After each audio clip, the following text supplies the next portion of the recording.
Yo, what up, chat?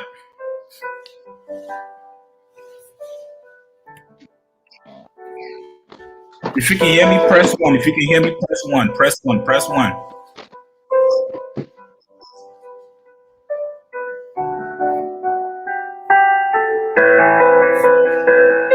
Press one. Press one if you can hear me, man.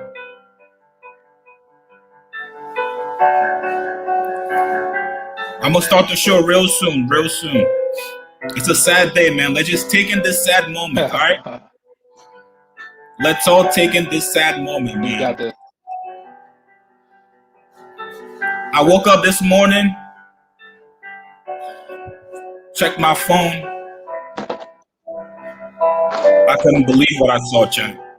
I could not believe what I saw, man.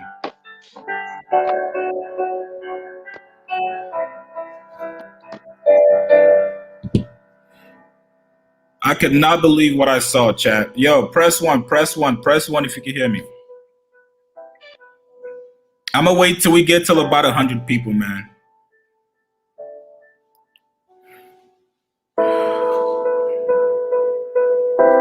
We're gonna talk about everything. We're gonna talk about it. By the way, hold on, let me pause this music. Yo, if we have any fans that want to come on live, I want to talk to you guys. I want to talk to you guys, all right? Message me on Instagram. Just shoot me a DM. Say you want to come on. It's at Chicks Music. It's pinned on there. Oh, Chick Smooth. I forgot I changed it, all right? Let me print this. Just shoot me a DM. I want to have a conversation with you guys. Amika said, I can't believe people are saying she's lying. Yeah, we're going to talk about that too. Yo, but I want to talk to you guys. This is mainly a conversation between me, my boy Chris, and you guys, all right? Let's get back to the sad music, man.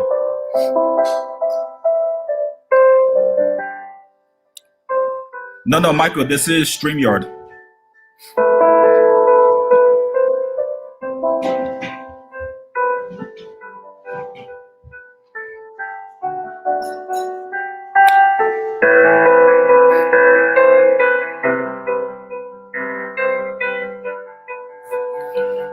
It's a truly emotional day, man.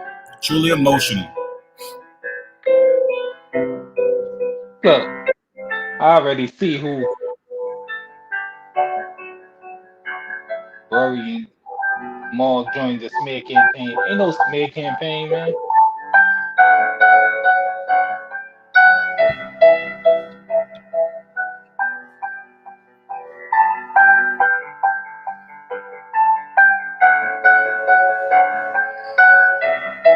It's emotional, Alex. What you mean, bro? It's emotional, bro.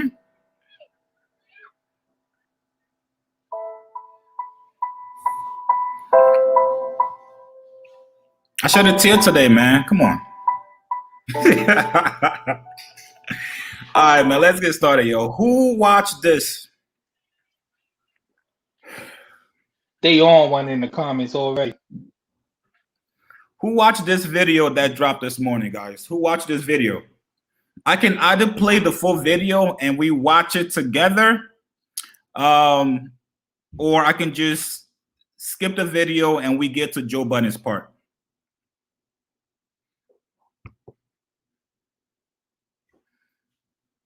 Did you guys all watch it?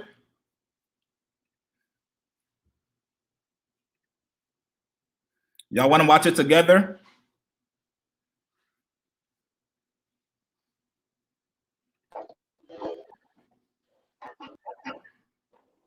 Yo, we bet. Watch it together. All right, cool. All right. We'll watch it together, man. We'll watch it together. Somebody said skip it. All right, come on. All right. Press 1 if you want to watch it together, and 2 if you don't. We'll just skip right to Joe's part and get to it. Skip.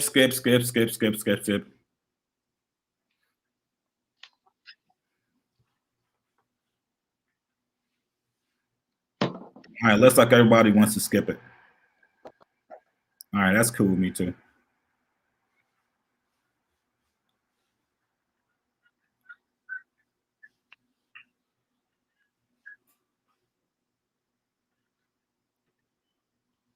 Yeah, that was a long ass video. I'm not gonna lie to you guys. That was a very long video. 25 minutes. Was this a case of Mendices having his cake and eating it too? Because when he wasn't with Yandy, was he with Erica? When he wasn't with Erica, would he be back with Yandy? Because if both women carried to term, the pregnancies would have some overlap. All right, let's get started, Tonight, man. I'll be eating fried avocado tacos. Thank you. Ooh. I'm gonna play Joe Budden's part, right? And shout out to this YouTube channel called Dot Connections. They trimmed all the fat and put all the timestamps that she was basically addressing. And I'm trying to find a way to add it to this. Somebody said somebody did this. Can't take a joke, y'all.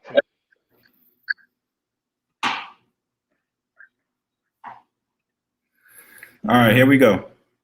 Can you guys see my screen? Yeah, I see you guys have your private group chat. But Olivia has never reached out to me privately or personally or just us two to ever speak about anything. See, for me, when y'all have your private group chat and y'all get together, it should be like I imagine it to be like a filtering system. Mm-hmm. Like for y'all to get together, whatever y'all need to get together, anything y'all need my assistance for, any one of you can reach out. Mandy Bridget, usually you does. have reached out twice. Mm-hmm. The first time it was very important. The second time was Clubhouse stuff. I don't care. I don't care. Sorry. Mandy. If you guys are just joining, this is all the timestamps that Olivia Dope basically said that she felt uncomfortable during her video today. And I'm going to play, I might stop it if it's something interesting, but this is the full timestamp. You know, you don't have to watch the full 2-hour podcast like I did this morning. This is the full timestamps that she mentioned. Just listen to the conversation and let me know what you guys think. We talk a lot. Too much. We talk a lot. So what do you want me to do? But you're unique because we probably should speak more. 13 minutes and 48 seconds. Searchy said Bridget was the work spy on Rory and Olivia Dope. That's hilarious. Hey, can you hear me? Yeah. So look, proper context for this is people forget, like as she was saying, a lot of the stuff that he was saying was edited out. So it's not even gonna be in these clips that we hearing. So just keep that in mind. Like right. That is true. She did mention it. But to be honest, whoever edited this part, and I see a lot of people saying that it was Parks. I thought Parks only did audio. Whoever edited this shit, they did a terrible job. So if this was the version that was edited, I don't know what they took out, but this doesn't look good. I saw somebody say today that they want Joe to release pretty much the full entire unedited version. I like to see that. I don't know if Joe's gonna do that. I think it's going to hurt him in the long run. Somebody said Savon edited it. Nah, I don't think that was Savon. Nah. Like she said he was saying stuff like I want to fuck you and shit like that. Like that ain't no way for no boss to be talking to his employee. Yeah, we're gonna get to it, man. We're gonna get to it. But I just want to play all of her timestamps. And I'm gonna pause it after each one. Joe calls me out by saying, I've never reached out to him privately or personally. This information is important to this entire scenario because it proves my lack of familiarity with this person. And that is what makes everything that transpired after that so uncomfortable. At 14 minutes, 34 seconds, there's an edit in the recording because Joe says him and I should speak more because quote, he's been wanting to fuck me since we've met. Did you guys hear that? What? Hold on. I ain't know. Let me go to 14 minutes, 34 seconds. There's an edit in the recording because Joe says him and I should speak more because, quote, he's been wanting to fuck me since we've met. Everyone in the studio. Well, I was saying that me been wanting to fuck us since they met. Yeah. What do you think about that? Because I've been watching Joe for a while, and Joe makes a lot of jokes like that. Do you think Joe was actually serious? I think he was joking, but that's why in an environment like this, you shouldn't even cross that line because you can't say how someone's gonna interpret something. So he kind of like left himself open for that. You get what I'm saying? If your wife was at work, right, and she calls you and tells you, yo, my boss just told me that he wants to F me, how would you react to that? Like, I'm coming up there and I'm about to knock all Joe Buttons off. Christian said a CEO can't joke like that with employees. That is a fact. I think Joe did cross a line if he did say this. That's not how you talk to somebody that you employ. I'm sorry. I don't care if it's a podcast. I don't care if it's, something that doesn't feel like work. If Joe actually said that to people that he's employing and paying, that is unacceptable. Let me see what you guys are saying.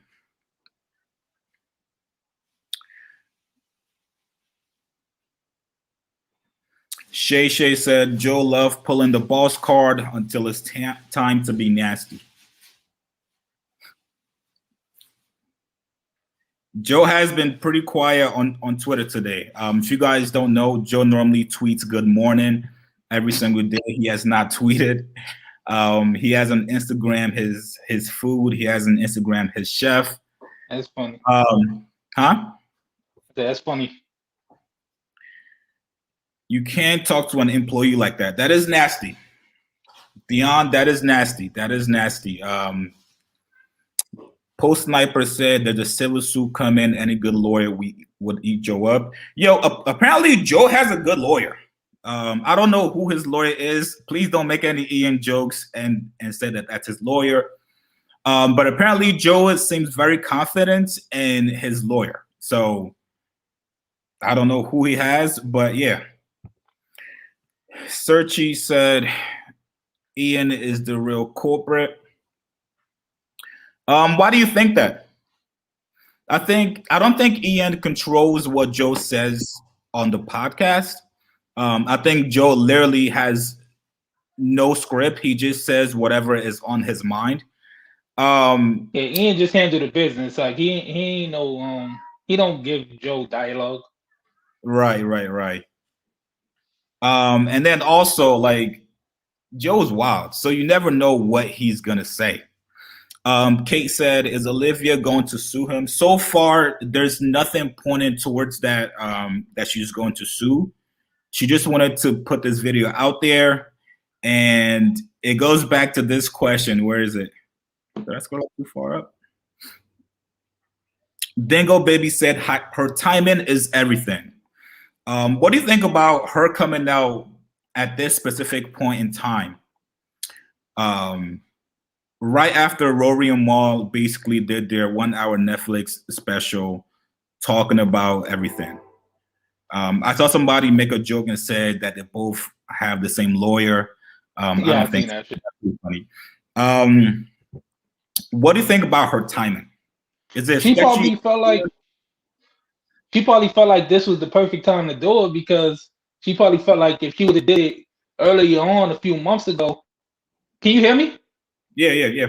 All right. She probably felt like if she would have did it a few months ago, it probably wouldn't have got the attention. But now that everything is trending and all of the dirty laundry is coming out, she figured, shit, let me jump in there while everybody else is. I mean, I can't knock her for it. I'm not one of them people that be like, yo, why you want to come out when it first happened? Because unless you in that situation, you don't know what somebody is thinking, especially when you're dealing with people that got power. Like, you notice, like, her podcast co-workers didn't even stick up for her. So she probably didn't feel like she had any support. Yeah, to be honest with you guys, yo, I don't fault her for coming out at this time. I think she tried to speak out when this happened last year, but nobody really cared. But it wasn't until now when this whole issue was coming up that she wanted to post it. I'm not going to fault her. She's not clout chasing. The timing, I don't think the timing is weird.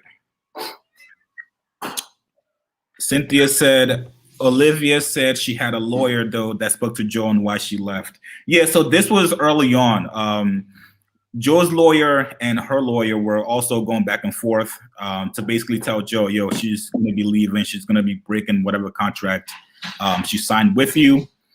So that was why they were speaking. I'm not sure if they're speaking now. Kayla said, time in. Joe is getting exposed for not respecting women every 6 months. Let me see. Project Imagine said, you cannot determine how someone processes trauma. Stop it. That is true. That is true. So all the cloud chasing stuff, she's not cloud chasing, you guys.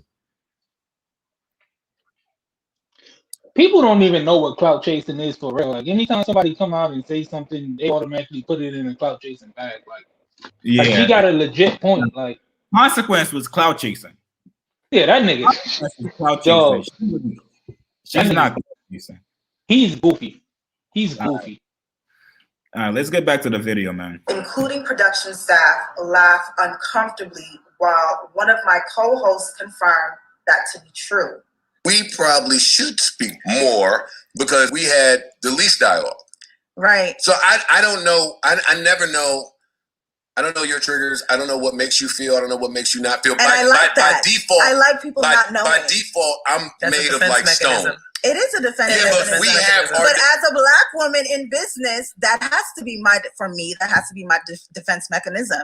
And for me to not speak to you, I'm a watcher. If you're new to the stream, again, I'm just playing all the timestamps that Olivia basically mentioned in her video. I'm not playing the whole 2-hour podcast.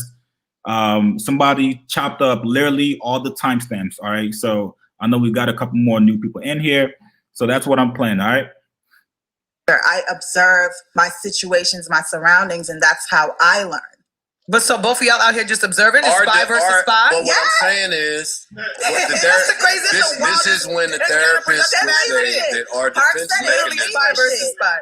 Yeah, that's how we do. Our defense mechanisms are working against each other. And it 100%. It shouldn't be that way because we're same team. And that normal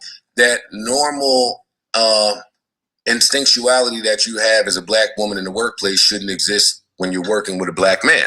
Gotcha. So that should be put to the side just a little bit is all I'm saying. I try to make myself available for you guys. At 21 minutes, 30 seconds, Joe tells me to hit a button, bitch, because I didn't hit a sound effect fast enough. Yo, but why don't y'all take a minute to just talk about how great the Girl, I guess trailer was. I hear you. It was good. What? Come on. Yes. Clap it up. Yes. Come on. Hit a button, bitch. Call me a bitch. No. You can't do that. You have a dick. You can't say bitch. I hate Joe. Yo, what do you guys think about Joe calling them the B word? Multiple times, actually. Joe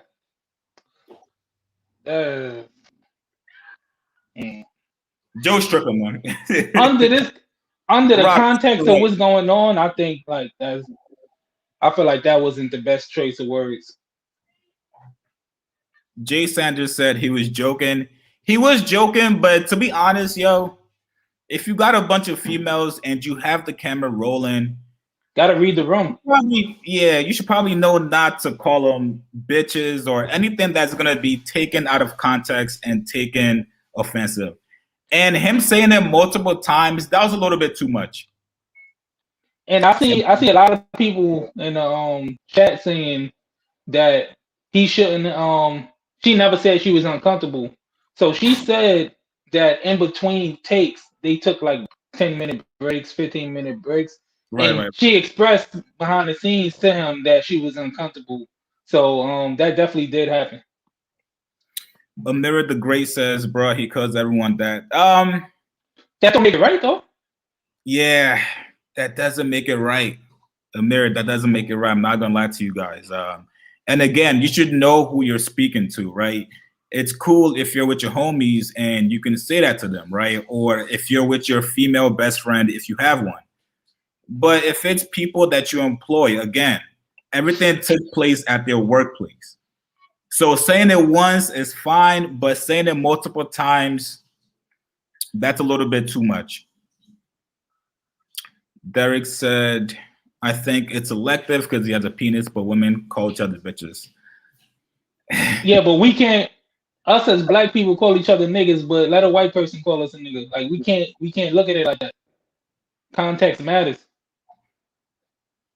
Azelle said that was his feminine side. John said he did it in a sense where he wanted to be one of the girls, but that's just not cool when you're a man calling. Yeah, I mean, he was definitely feeling himself. I don't know if you guys watched the actual video. Joe had a glass of wine. He probably had somebody doing his manicure and pedicure to the side. So he was definitely feeling like he was one of the girls and he felt comfortable. But again, as a boss, you can't speak to your female employees like that. Toby Production said, even his tone, that shit was clearly a joke. Obviously, he was wrong, but they all understood he was joking and were laughing. Only two of them were laughing, Toby. Go watch the video. Olivia, yo, she was not feeling it this episode. She had a stale face. You can tell that she's not the kind, to joke around with. Mikey said, you know what happened? What happened? When she was trying to go along with it just to get it done, because when people speak up for themselves, men and women, that's when they get that title, is difficult to work with. Right. She was trying to avoid that. Yeah, she's not the kind that I would call the bitch word or any other derogatory female word. I would not say it around her. What else? She gave clear signs she was uncomfortable. Joe didn't read the room. That is a great point. Again, I don't know if Joe actually vetted Olivia or how long Joe knew her before getting her on the pod. But from day one, to be honest with you guys, I watched the first podcast with them and it just wasn't my type. But I can tell from Olivia, I can tell she's really not the kind of girl that you joke around with. She seemed to be all business, whereas Mandy and Bridget, they've been around the whole industry, so they know how to kind of take things lighthearted. Olivia was a DJ. She's not from the media side. She's not a weirdo, Foolie. Come on, man.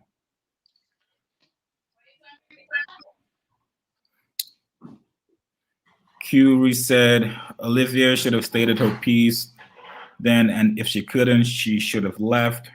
She did leave. What happened? I said she did leave. Yeah. Deontay said she's seeking attention. Now she want to sudden come out and yell. Toby said niggas can't read your mind. I could tell she wasn't as jokey as Mandy and Bridget, but I never expected her to come and claim sexual harassment months later. Bro, I could see what guys in the comments be making women uncomfortable from stuff they're typing. Yeah.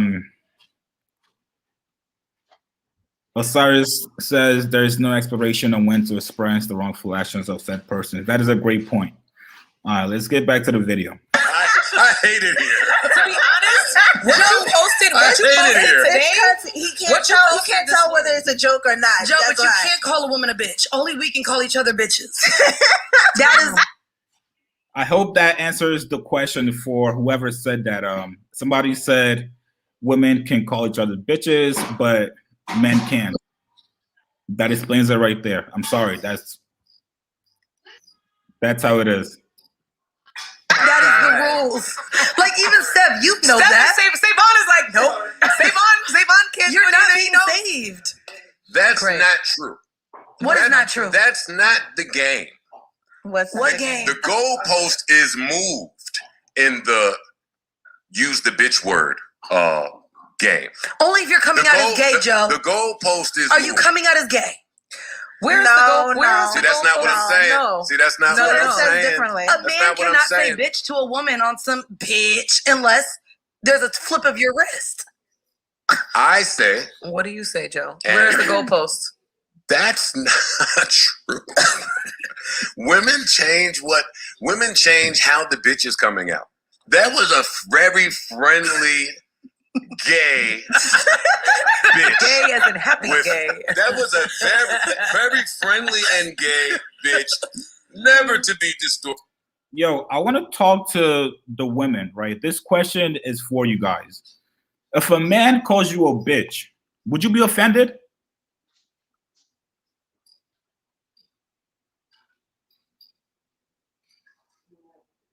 I want to see yes or no. If a man calls you a bitch, how would that make you feel? Propane said only women that call men bitches can be called that. Okay, interesting. Seth said, what's good, Seth? He said, when I say I mean it, she earned it, and I'm not laughing. That's fair. To be honest, I agree with that. Yeah. If I'm gonna call a female a bitch, I she want probably smoke. piss me off. Yeah, want smoke.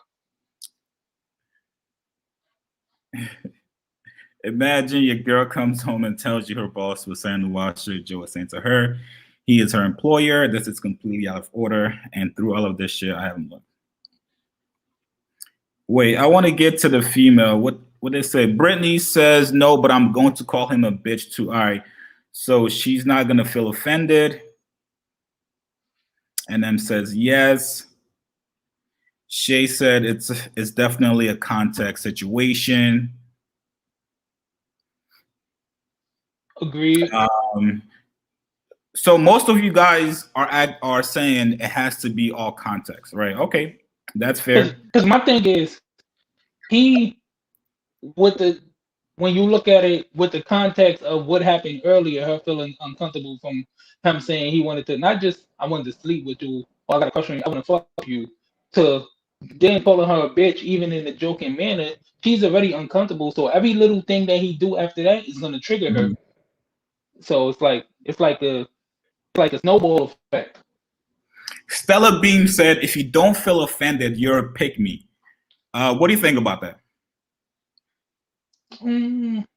Because like context matters. Like, yeah, I can't be mad at a female feeling offended or not feeling offended. I don't think that they're a pick me. Most questions said she said she likes people not knowing how she feels. That's a red flag. She never said she felt uncomfortable. I think she felt uncomfortable. Yeah, bro, she did. She did. Did for most questions, did you actually watch the video or you just hearing these clips now? Talking about the chat or? Yeah, most questions. That's his name, right? Most questions answered? Yeah. Yeah, I'm not sure if he actually seen or she seen the video or not. Rory got sexually harassed by that OnlyFans on Patreon. OnlyFans. Oh, you talking about Rosa Acosta? Huh. All right, he said Joe explained himself afterwards. All right, let me see what Joe said. Reported as malicious or evil It by malicious. people I know it was who malicious. know the vibe. We know the vibes. Now, we all know the vibes. I'm not just gonna walk out He here. called me bitch. I'm gonna call him a motherfucker. Hey. No, you gotta say puss ass nigga. You gotta be disrespectful. No, that's bitch is disrespectful. Yo, let me tell y'all who Joe is. I'm from the South. Whenever the mics, pussy ass what? Puss ass nigga. when the mics are on and when the cameras are on, call me whatever you want. Okay.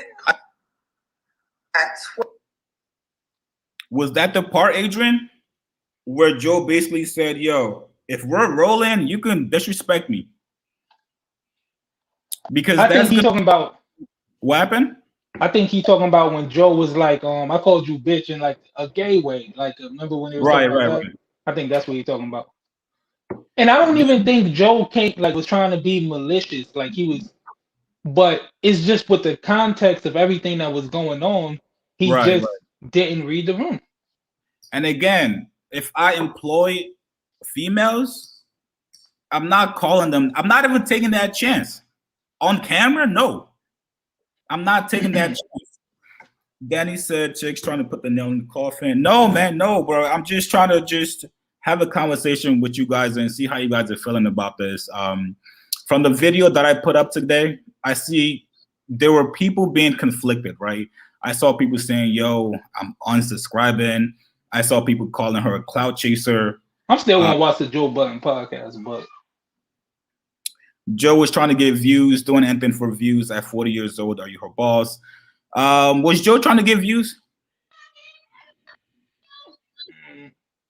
Probably, yeah.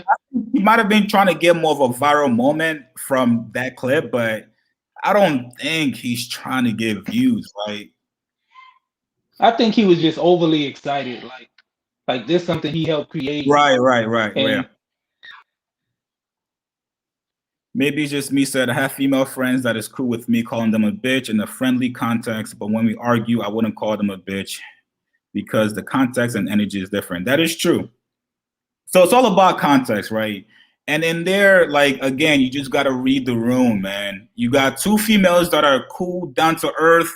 You can call them whatever names. They'll just call it back to you. But Olivia, from day one, like I said, she just seems like she was not with the funnies. She was just all about business. She didn't want to talk about sexual stuff too much. You know, if you guys follow Mandy loves to talk about sex and pretty much every day, like every pod. Olivia did not talk about that. What happened? Somebody called Joe Bill Cosby. Yeah, we're not. I wouldn't go that far. We're not gonna decimate Joe's character here, right? We're not gonna. Yeah, I wouldn't go that far because I don't think he's trying to be malicious. It's just. Yeah. Shay said, "It bothers me that the co-host only chimed in on the bitch comment." Should we put any blame on her co-host? This was one of my questions that I had for the chat. I think we should to an extent, but we don't know how much they tried to chime in because it was stuff edited out. So we don't know what they said in the parts that was edited out. Right. Stella said, Olivia's co-host sat next to Joe and just laughed. They just wanted Joe's attention. Olivia wasn't interested in him at all. That's why she stayed back and observed him. That's why she wasn't talking to him. That's a great point. And also, they've both known Joe for a very long time, so they know how Joe plays. And Olivia didn't. So when they get to talking, you know, when they're comfortable, you know, get to cursing at each other and stuff like that, like that's all fun and games to them. But Olivia didn't like that. I saw a great comment just now. Raymond said, people need to learn to set boundaries, not complain months later when the topic is hot. Okay, that's an interesting point. Taylor said, the co-host let Joe play with them like that. Olivia had a different boundary. That's a great point. Olivia, I don't think she even wanted Joe on the podcast. She's all about females and female energy, and I don't know what the fuck Joe was doing on there anyways. Joe, stop going on female podcasts, man. No, I saw a great comment here. Big Bertha said, people are acting like these females weren't employed underneath his platform, and they act like it's a media business. Anything seen on camera is always gonna be for a facade for the audience to be entertained. Not always.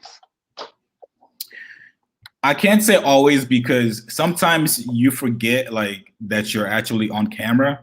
So not everything is for entertainment, right? When you start talking about certain topics, you literally just zone out. So I can't say everything is all entertainment. Maybe for Joe, because Joe has been in front of the camera for a while. So for him, probably. I mean, if everything was for entertainment, it would be no need for them to edit stuff out. Like even on a regular part, they do a lot of editing out, and when they come back, it looked like it wasn't too much time. But sometimes they take like 10, 15 minutes in between like breaks. Right.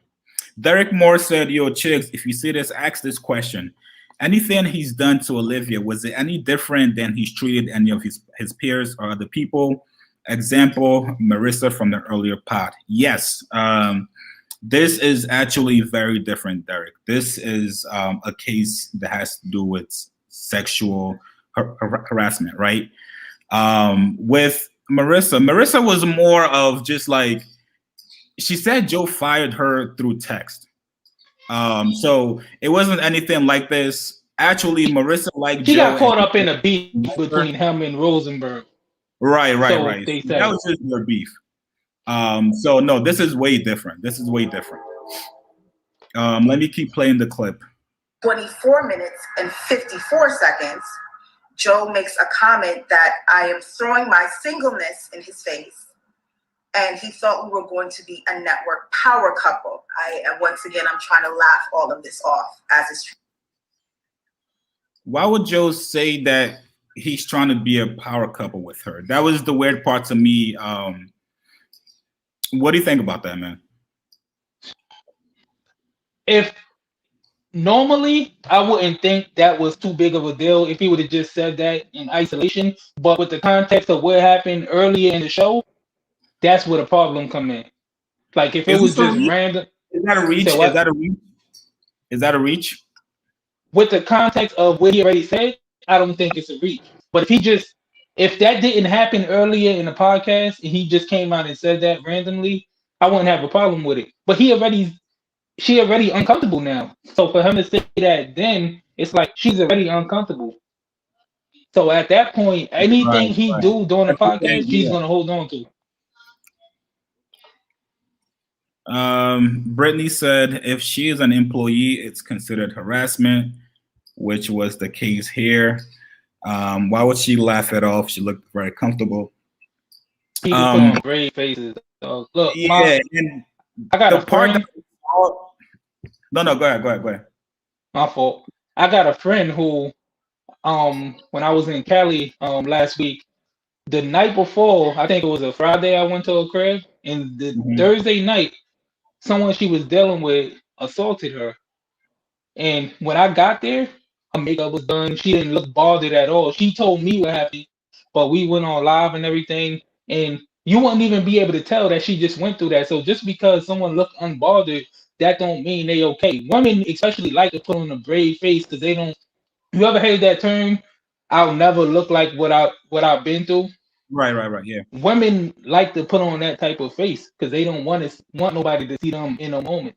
Yeah, like her laughing or whatever the case is, I don't take that because I saw certain reactions from her where she wasn't playing.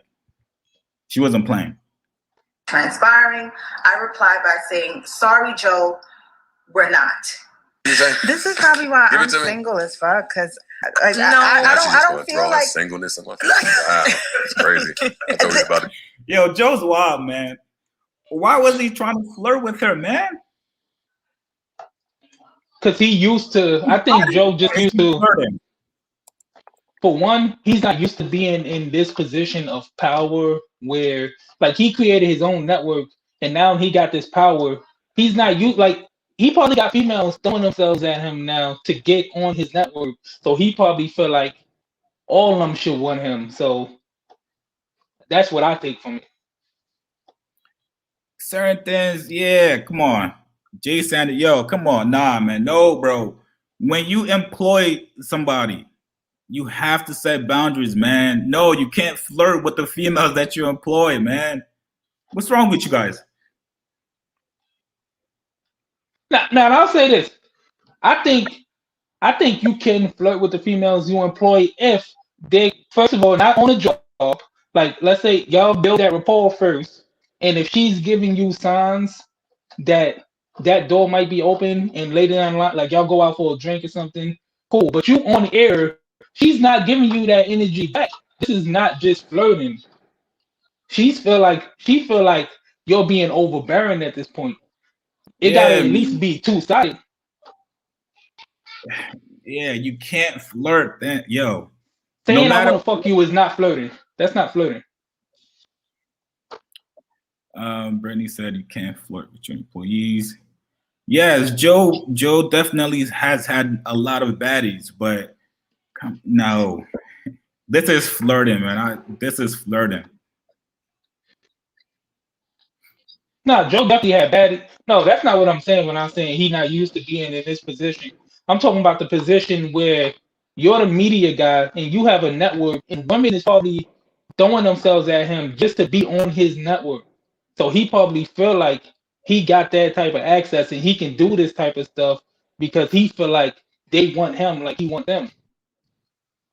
Right. Yeah, I mean, he should have known better, man. Where was Ian? Where was Ian during this whole episode? Ian couldn't stop that. So yeah, I feel like nasty word for sure, man. I feel like you can definitely flirt with your employees, but not on the clock. And it should be mutual. It should be mutual. You shouldn't be throwing yourselves like damn near forcing yourselves on them.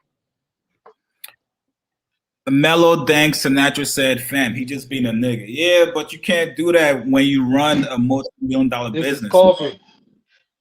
Word, like. And Joe knows how to be corporate. Joe knows how to separate being, look at Joe now.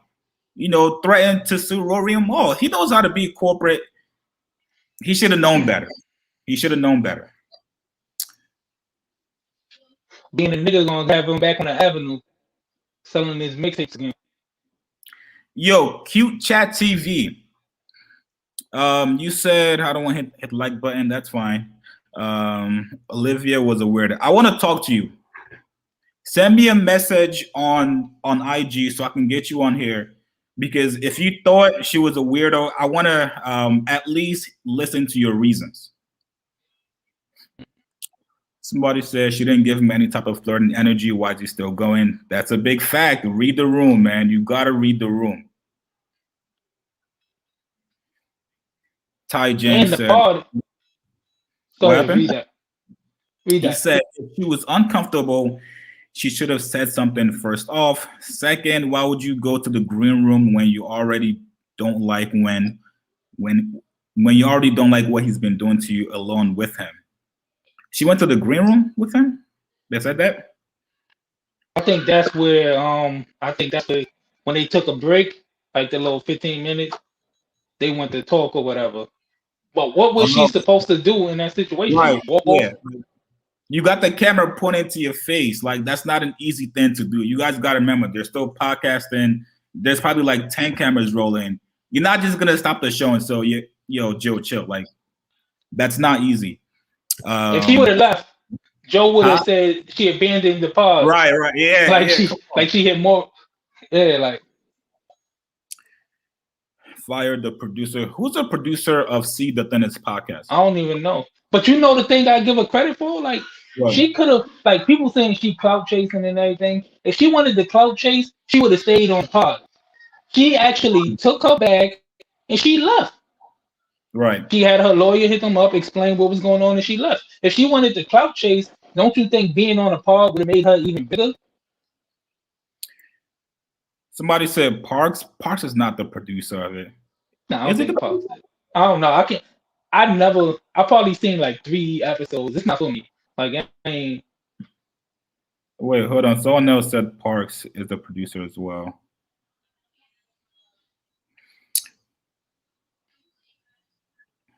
Big Bertha said, OMG, you're acting like this is a corporate business job. It's the entertainment industry. Joe is his own boss. Shit going to be messy. If you don't like it, leave.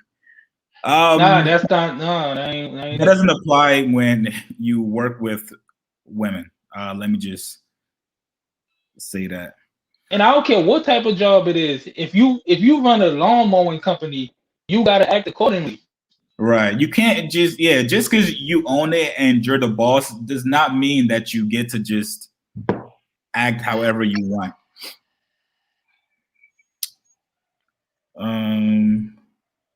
That's all he did, though. He's guilty of flirting, but is this sexual harassment?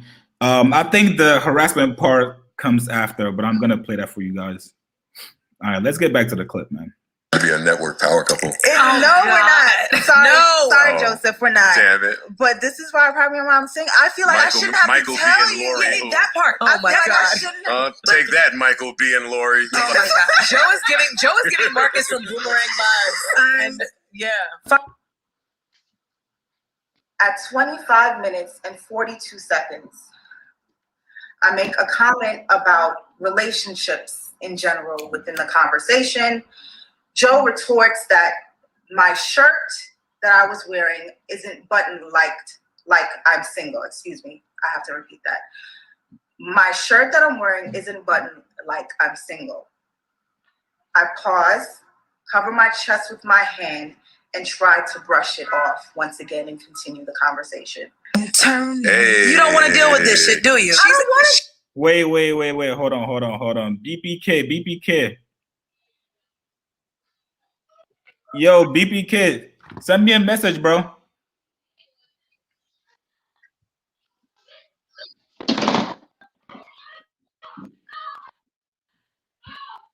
Yo, I'm gonna shoot you a link, yo, all right? This is groundbreaking right here. Nobody knows what BPK looks like. Let me see if he's gonna come on. Let me keep on playing.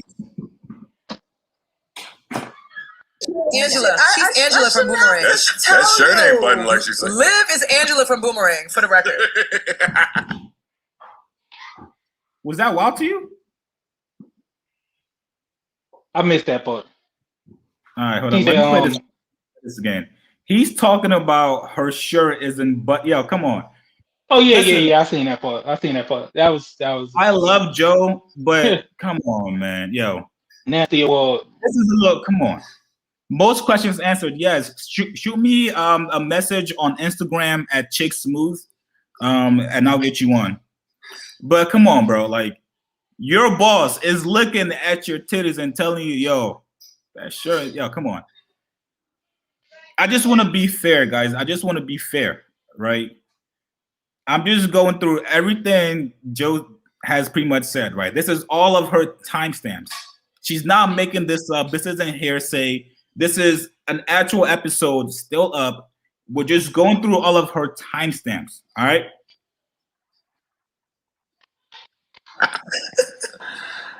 At 31 minutes. Hold on, play that back. It's crazy. I thought we was about to be a network power couple. We're not.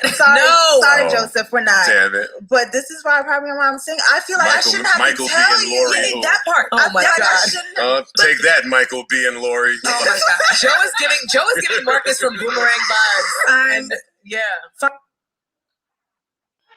At 25 minutes and 42 seconds, I make a comment about relationships in general within the conversation. Joe retorts that my shirt that I was wearing isn't buttoned like I'm single. Excuse me. I have to repeat that. My shirt that I'm wearing isn't buttoned like I'm single. I pause, cover my chest with my hand, and try to brush it off once again and continue the conversation. Hey. You don't want to deal with this shit, do you? She's Angela. She's Angela from Boomerang. That shirt ain't buttoned like she said. Liv is Angela from Boomerang, for the record. At 31. I want to pause it there because I want to see what you guys are saying about the whole shirt thing. To me, personally, that shirt thing is wild. Like, that shit that can get you fired. Continuing to flirt without her giving any advances.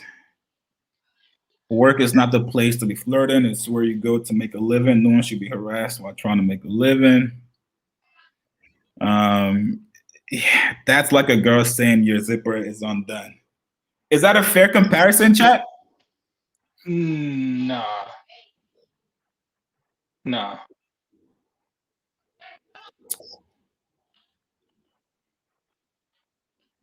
Chad, help me out here. Is that a fair comparison?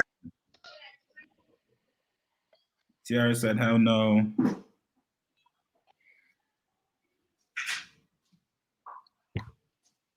Y'all gotta tell me.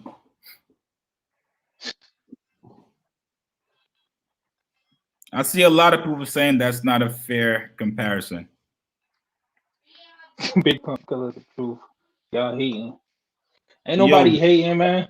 Bro, come online, man. I sent you a link. I fuck with Joe, but I ain't gonna be biased. Like, yeah, man. I don't want to see Joe canceled. Like I said, I'm still gonna watch the Joe Budden podcast, but wrong is wrong though. She was showing titties.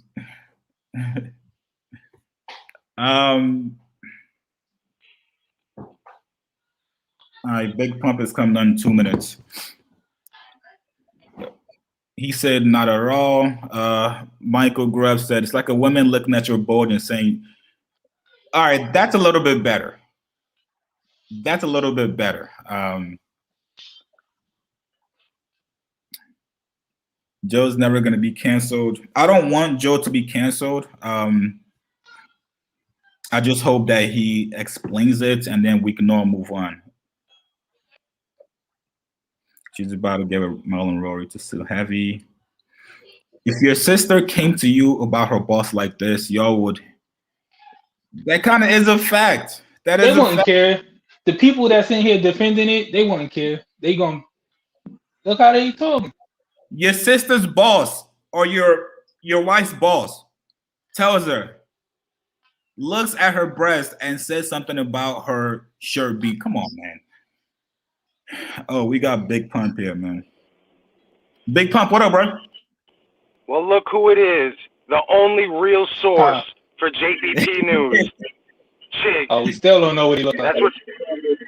That's what you call yourself, right? Yo, cut your mic on, man. The people want to see you. Nah, people ain't never seeing me, bro. Oh, man. You don't want to stand on it? Pause, but you want to stand on your words? That's the whole beauty of this thing, is the anonymity of it. I feel you. Yo, Big Pump, what's your beef with Ian, man? Yo, I mean, bad is, brother. I mean, look at him. Since he's coming to the picture, what has happened? The pods went downhill. Joe's wearing these Amiri hats, the fedoras. Joe's sold out. You can't get another music tape out of him if his life depended on it. The show is in the gutter. Listen, I was on Joe's side until he brought the therapist on, and now that we've heard Rory and Maul's side, and I mean, dude, I thought he could make his way back after the Rory and Maul thing, but this Olivia shit, not to mention I called this 3 months ago. People know that I'm a prophet at this point.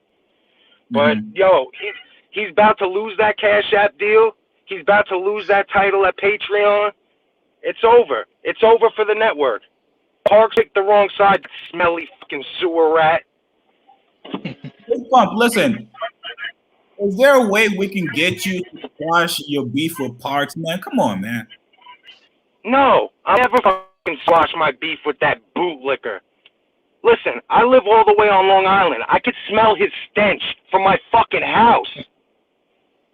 Come on, Big Pump, but yo, Parks, he's a good guy, man. He's a good guy? Hey, so what did Parks do to you? He smells, and he's a dick rider. And he's a hater. So you say he's a hater? He's a panderer. Panderer. So there's no squashing his beef at all. There's no squashing this beef. Never. Especially with Parks, especially with Ian. And don't worry, Ian's getting fired soon. You know I've called a lot of JBP shit. That's next up. Ian. Ian will be gone. Because let me tell you something. I think Joe knew the guys were getting fucked with the money, but I don't think Joe knows he might be getting fucked too, or just how much the guys were getting fucked. Because we know Joe. He's not all in it with the numbers. He's not taking care of that. Who is? Ian, that piece of shit. Big Pump, let let me get a 30-second overview of your thoughts on Olivia. Well, I mean, you know what? When I see people on Twitter and everything, and they're like, "Oh, she should have said something right there," man, shut up. You know, everyone always wants to pick and choose when's the right time to fucking believe women. She's uncomfortable. That's it. The clip was edited. You could tell that she felt uncomfortable that whole time, even with the edits. You know, in real life, when people feel uncomfortable, they don't stop everything and say, "Hey, I feel uncomfortable right now." In real life, you suck it up, you deal with it in the moment, and then you fucking take care of it afterwards. By whichever means you have to. In her case is leaving the show. Hey, she left the show in a very graceful way. If she wants to tell her story now, while Joe has all this shit going on, more power to her. She's the one who got disrespected. She was the one put in that uncomfortable place. And you know, Joe, he's really fucked now. I'm telling you. Give it to the end of this week. Cash App is done. Patreon titles off the table. You think it's over? You think it's over for him? I mean, bro, if you listen to the last few pods, the Rory Amal response, the Cash App deal is basically what substituted all the Spotify money. According to Rory Amal, they were seeing more money through this Cash App deal, which I really don't understand. I mean, they've referenced it one show. There's a little logo in the background, but bro, Joe loses that deal. I don't know. You can't keep paying Bridget Kelly, Mandy, the industry Grim Reaper, Karen Civil, and Lil Kim's stunt double all Patreon money. Damn. All right, Big Pump, man. I appreciate you stopping by, man. Listen, man. I just want you to take it easy on Parks, man. Listen, he's got a wedding coming up. His fiance is probably breathing down, you know, his neck. He's got to get outside of that last episode, like. Yeah, but look, he chose to go with the money, and look what's happening now. Rory Amal's future is looking really bright. Yeah, Joe's looking really dim right now. Oh, I can see Joe throwing Ian under the bus. Honestly. Oh, he's going to. He's going like to. The way- Joe. My bad. Joe has to rehabilitate his image now. And how's he going to do that? He's got to point the finger at someone, and it's going to be his buddy Ian. Man, so you think Ian and Joe are going to split soon? That's what you're basically saying. I'm not saying it's going to be this week. It might not be 2 weeks from now, but in the very short future, I'm talking maybe a month, 2 months, once the smoke settles and Joe sees all the shit that went down, I'm telling you, Ian was in his ear. Like, oh, we don't need Rory Amal, this and that. Rory Amal about to come on the scene and fucking take the JB's place. I mean, Joe's not going to be able to get the stank off of him, especially with Parks that close in the vicinity. Yo, Big Pump. Last question, Big Pump. Yo, would you be down for a combination podcast of Rory Mal and Olivia Dope? Yes, I would. What I would not be down for is once you guys caught Marissa Mendez on Instagram. I don't know. I saw it on my Reddit, Joe Budden podcast, the real Reddit. The other Reddit's a bunch of suckers. So I don't know. She took a snap. She was on the phone with Maul. I'm praying that they don't go the Marissa Mendez route because she's another talentless hack. So I think Olivia Dope would be the best way to go. Honestly, to be honest, I really don't even, no disrespect to the females out there, I don't want a female on the pod. I think maybe, honestly, if they threw Wayno in there or something, or even if it was just them two, maybe they had some guests, revolving guests, you know, maybe some regular guests. I don't know. I'm not really big on the whole let's throw a female in here, and that's no disrespect to the women. You know, I always looked at it as like a guy's podcast. I know girls listen to it, but whatever. You know, if that's the route they want to take, I'm still going to give it a chance because at the end of the day, I need a podcast to work to keep my job. Okay. Would you be down if they had Rory, Mal, and Parks? Listen, Mole is never fucking with Parks again in his life, and I wouldn't be down. Chiggs, well, what are you on, Parks payroll? I want nothing to do with him, dude. Nothing. Get that motherfucker a bar of soap and some Clearasil for that cray face. So it's on site. It's on site. If you're walking down the street, you see Park standing 7'2". Is it on site? Oh, it's on site. I'm in a fucking hazmat suit. I ain't touching that dude. Yeah, this dude crazy. Yo, chick, you know I'm the reason he got his haircut. You know it. I know you. Yo, you been on him. Yeah, man. Listen, I saw that. I'm like, oh my gosh, yo. BBK did it, man. Park's got a fucking haircut. It all, man. You know, I really set out with intentions. I didn't know that I'd put him this far in the grave. I'm not saying I did it myself, but I really think when I went on the show, they played that verse disc. I really think that when Rory and Mo realized, like, yo, people are actually onto us. That, you know, Joe ain't doing right by us and shit. So, you know, I didn't think go down in flames like this, but I'm here for it. Damn, BBK. All right, man. Listen, I appreciate you stopping by, man. So the Michael Rappaport. Yeah, man. Yo, Chigs, I love the content. I appreciate you, you know, dropping in my comments and shit. Everyone, Big Pump Killer on YouTube. Yeah, Big Pump Killer on YouTube. If you're watching this, I got 35. Drop your link and I'll pin you to the chat. All right. All right, brother. Yo, thank you very much, Chigs. What's your buddy's name? Yo, my boy Chris. Chris House. Chris. Yo, what's up, man? Yo, good on you guys. Keep it pushing, bro. All right, BBK. Stay safe, yo. Ta-da! Hey. All right, bro. Yo, Chigs. What's up, man? I had seen somebody said about the Cash App deal. They were saying that was for the pull up. I disagree with that because if that was knowing Joe don't give no free promo. So if that was for the pull up, it wouldn't have been. He shot that shit out at the beginning of every Joe Budden podcast episode, and he even put the logo up there sometimes. So originally it might have been for the pull up, but he definitely made a side deal to get it on the pod, and that nigga was trying to hide money or something. So I just because someone commented that, I just had it in my head. All right, man. We got another person dropping in. AIC Harry. I'm gonna add him to the stream. Hey, what's going on, man? What's up, bro? Hold up 1 second. Let me set my shit up, bro. You got time? Yeah, of course. I'm gonna put you on mute, all right? Yeah. All right, for sure. Who else we got in here? Chat, if you guys want to come on and just speak your piece, just DM me. I know it was a girl in here that was trying to get on. I don't know if she hit you up. Yeah, she DM'd me and I sent her a link, but she never got back to me.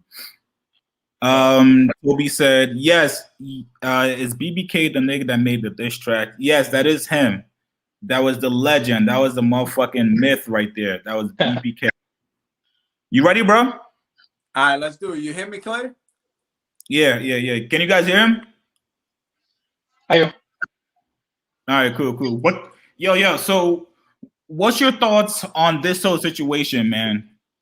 First of all, let me give props to you, bro, for like covering us like nerds, right? Because we into shit like this. So when you able to like find somebody page who like cover the shit you into, I'm a truck owner, but I'm a truck driver. So for sure. When I see you pull up and cover shit on the net, that's like covering the shit we want to hear. I'm like, thank God for somebody who's interested in the shit we interested in. Like, so for you, I'm on when you do live or anybody, I'm looking like, who? Let me hear that voice. Let me hear that sound. So respect to you. Let me get that out the way. You feel me? But thank you, bro. I appreciate that, man. All off top. So let's get into it, right?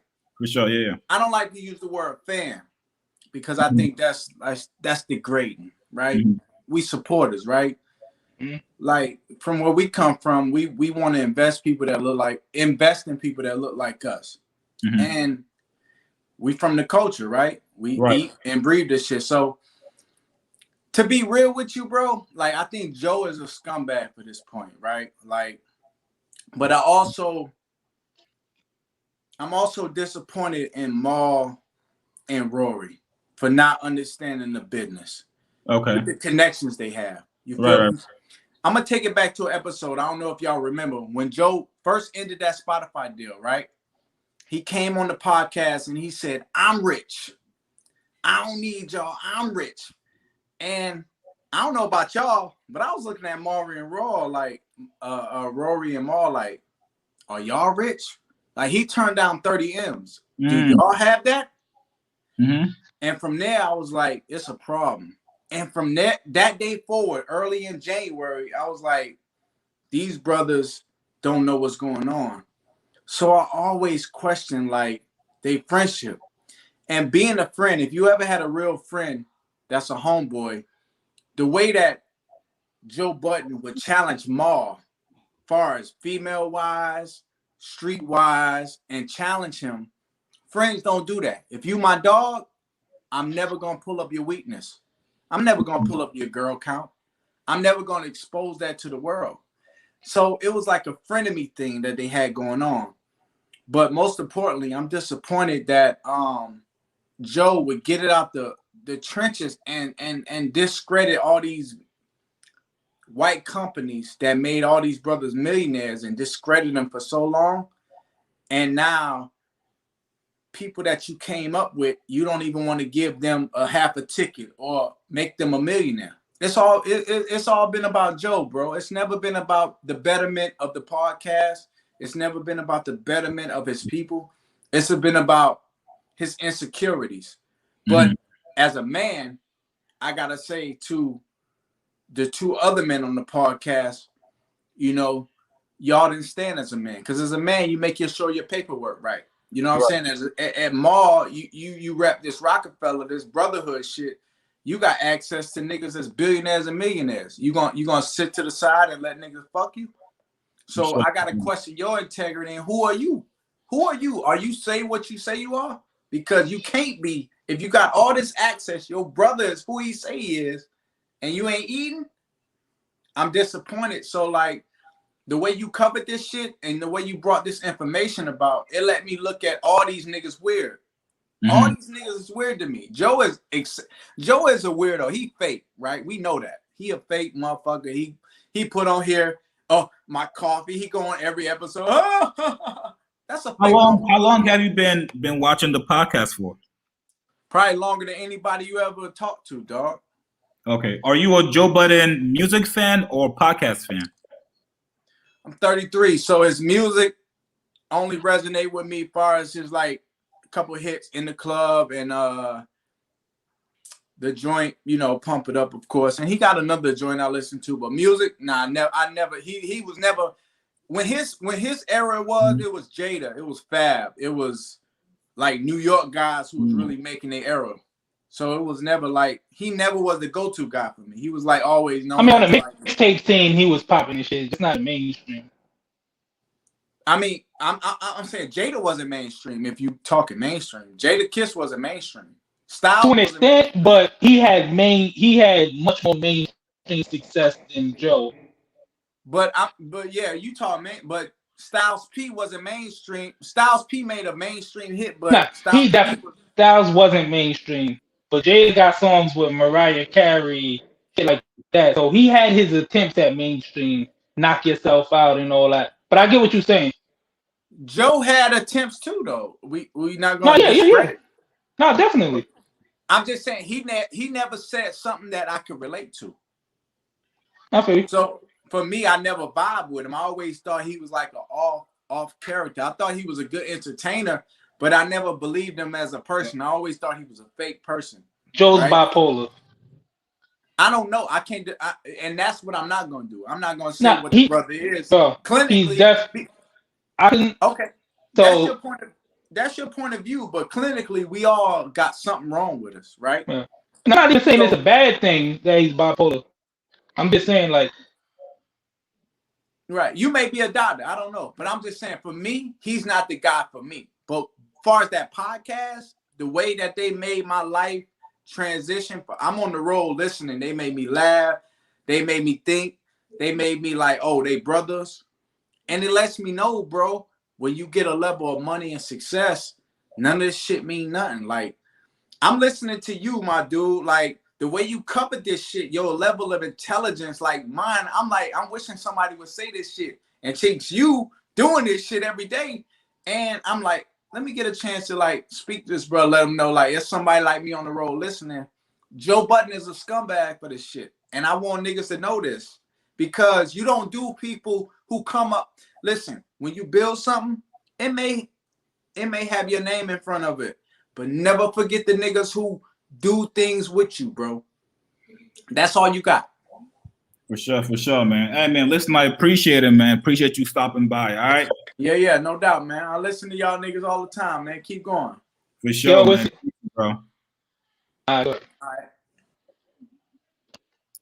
All right, chat. Oh, y'all want to know co-host name? It's Chris. Are you talking about my name ain't up there no more? I had my IG and shit up there. Okay. I'm trying to figure out how to. This shit on some other shit.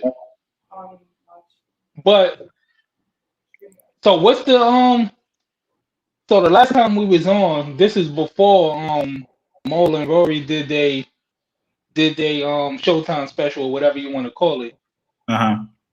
Yeah, but Chris Styles with an S at the end. I like Duce Palooza, nigga.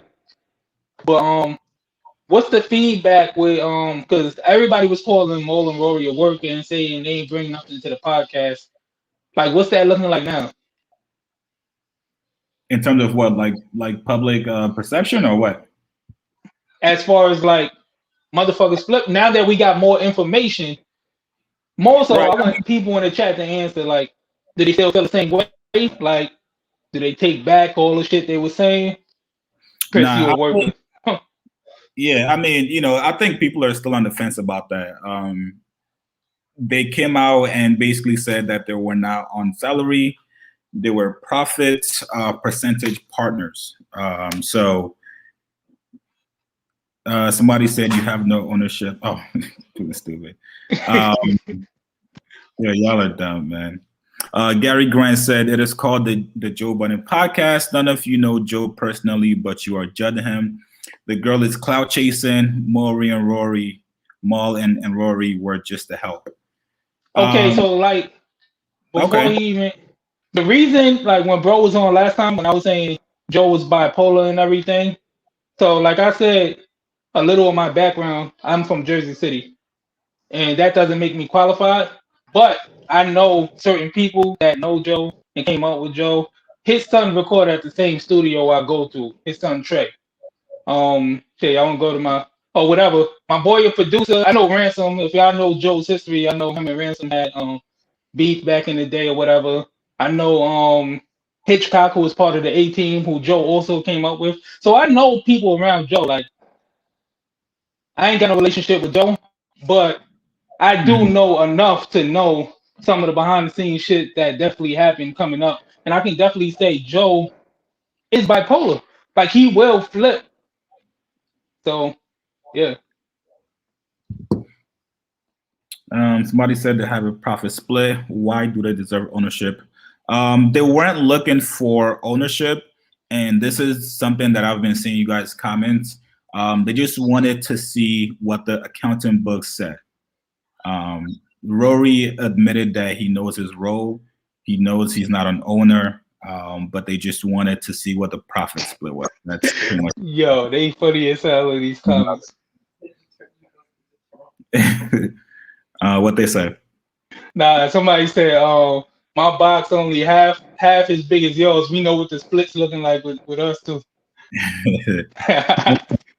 All right, let's get back to the clip. All right, I'm still waiting for Chat TV girl to get online.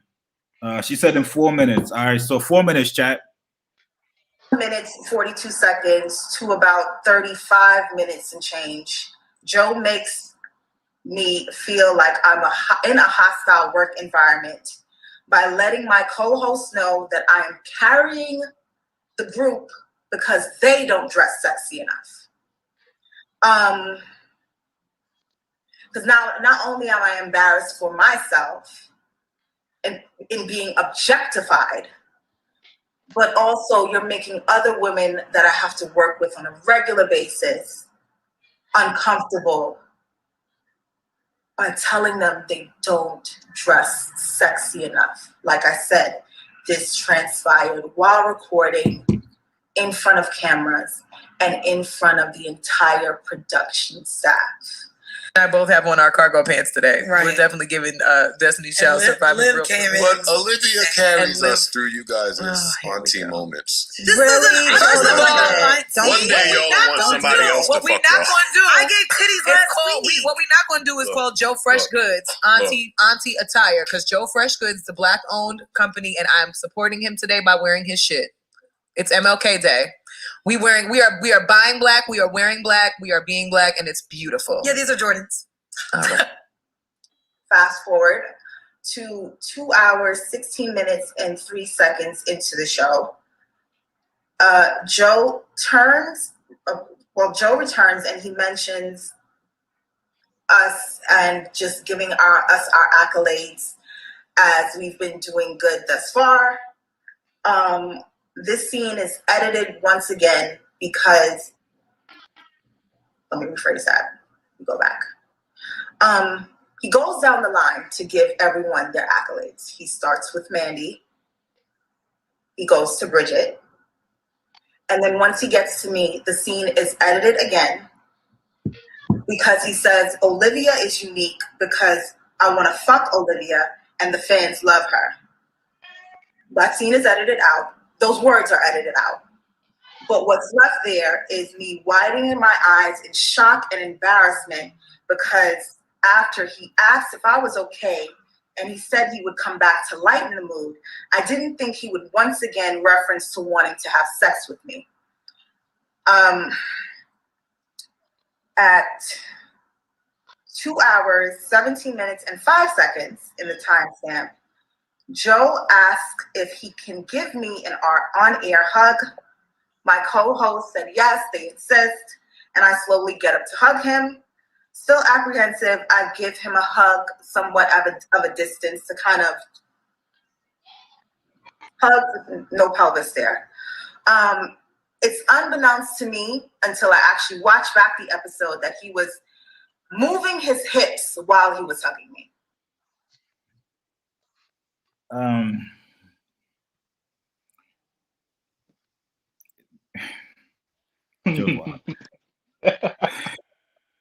Yeah. All right, hold on. We got Logic's for in here. What up, bro? What's up, bro? How you feeling, man? I'm good, dog. Where you from, yo? What's good with you? Yeah, man. Hey, I've been listening to Joe Budden forever, dog. Uh-huh. Are you a podcast fan or are you a music fan? I'm more the podcast. Okay. You know, I was. I stopped supporting him a long time ago, bro. Just based off the fact that he was throwing other men under the bus for these accusations. You know what I'm saying? This dude pretty much is a male feminist. And he always throw men under the bus no matter what, dog. You know, Trey Songz, he threw under the bus. You know what I'm saying? Tory Lanez got thrown under the bus. You know what I'm saying? All these guys got thrown under the bus.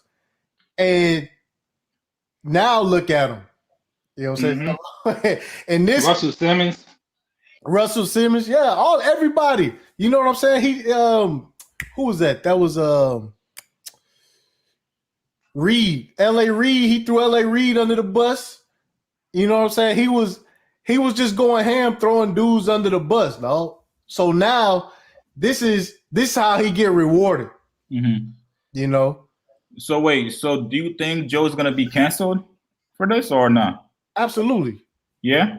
Yeah, he finna get canceled. And it's only because he participated in the cancel culture so much that now he can't go back on this now. Mm-hmm. So what do you think about people saying that the timing was weird for her to come out like this?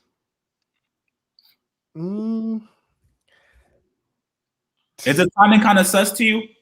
Man, listen, dog. I went back, I reviewed the video, I looked over, it was some things on there that just jumped out at me, but it was more like, you know, she said something about the other women pretty much giving consent for him to like hug her or whatever, and she was just going along with it.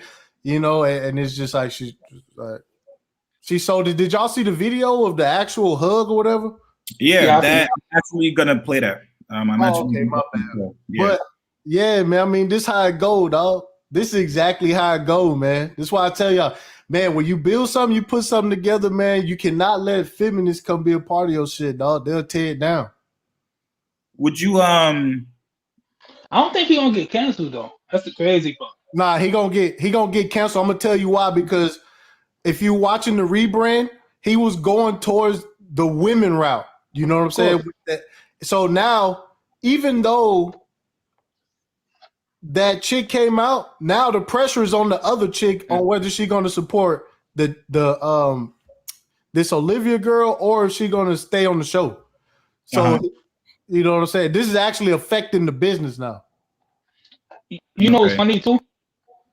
During that Kevin Samuels interview, you see how he was trying to like play the fence, play both sides. He didn't want to like seem like he agreed with Kevin Samuels, so he was like kind of playing the back. But then you could see like some things he agreed with. So it's like we see how he be wishy-washy sometimes. Yeah, but I still don't think he never does. Maul is always the person pushing the hard line. You know what I'm saying? Maul is always the guy that say, hey, let's look at this. Let's be rational. Let's be logical about these things. You know, where Joel come in, and I think it was that was Trey Songz. And I forgot the name of that one chick that was running the academics girlfriend. Selena Powell. He was like, he was pretty much saying, yo, I don't know what these dudes do. I don't know about what they do. These dudes nasty, giving dudes the nasty awards and all. Yeah. You know what I'm saying? He played into this cancel culture, though. So now it's his turn. For sure. The song that he built up is being torn down. Yeah. Thank you, bro. I appreciate you stopping by, man. All right. All right. Peace. All right, bro. Enjoy your night, man. Good guy said, I took it as podcast joking, not to be taken seriously. It's not like he's saying this privately on the phone. It's meant to make the audience laugh. While I do have to agree with that, you're still talking to a woman. And I think that that's the part that got lost whenever Joe was making his comedy skits. To us guys, you know, we'll laugh about it, but again, just got to read the room.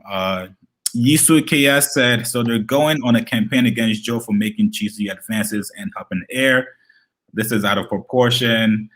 And I'm going to play that clip shortly. I don't think this is a campaign.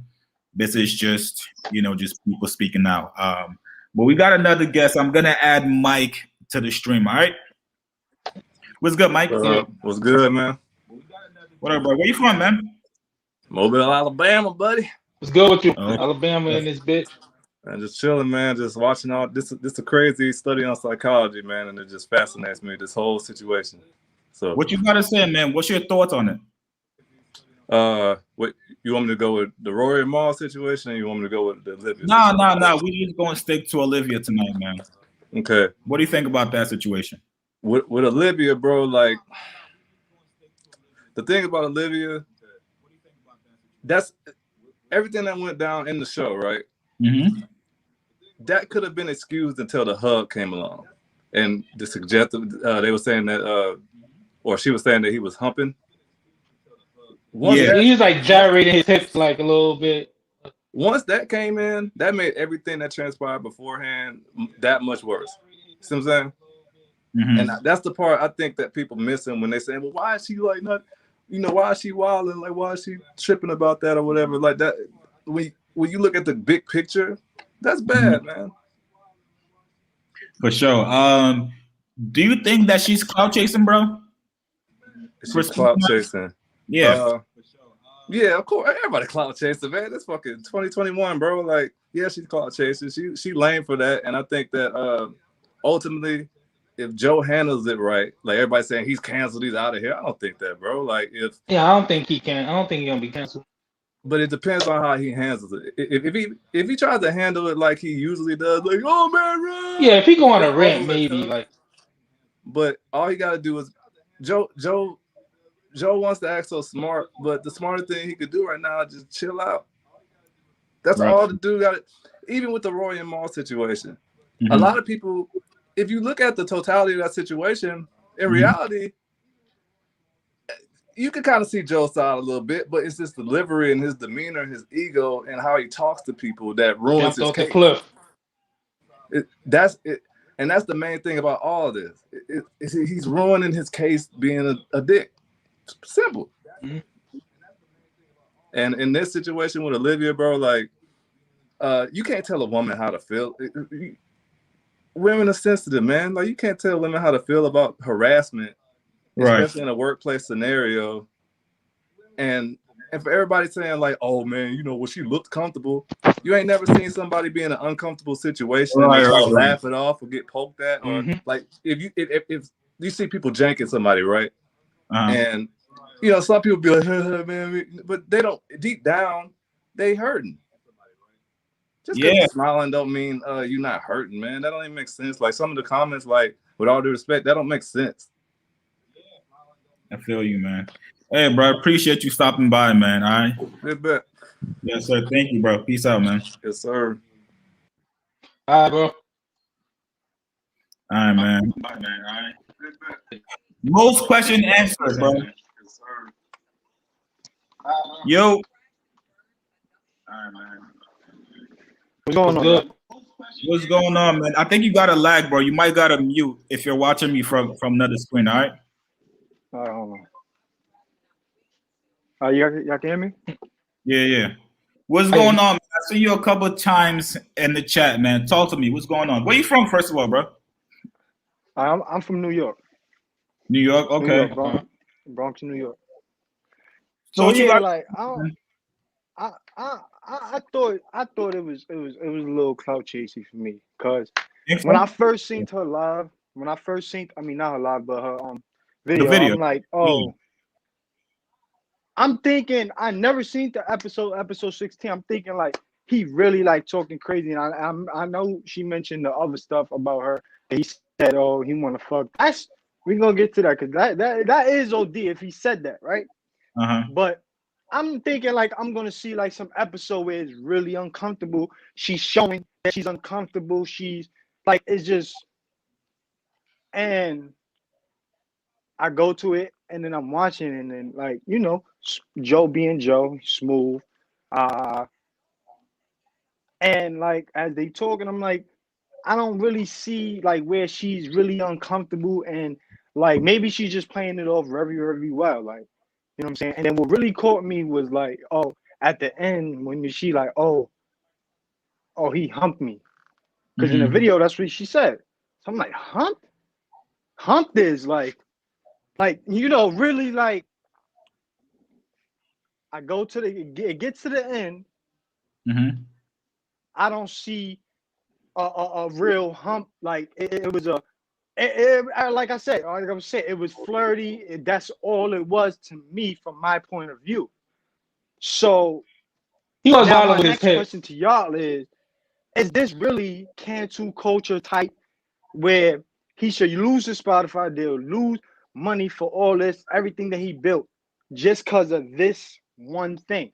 And that's where I like, you know, that's the lens that I'm looking through. I'm not looking through where it's just a topic where we could just give opinions, because these are people's lives and they got jobs and stuff like that. So that's what I want to know. Like, is this really like, because I don't think so. And I think that's where the reaching went.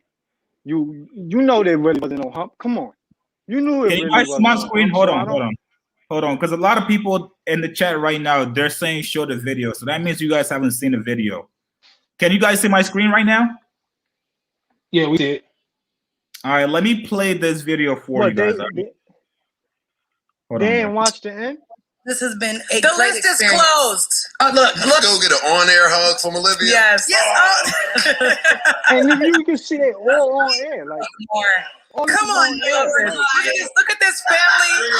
Look at this family affair.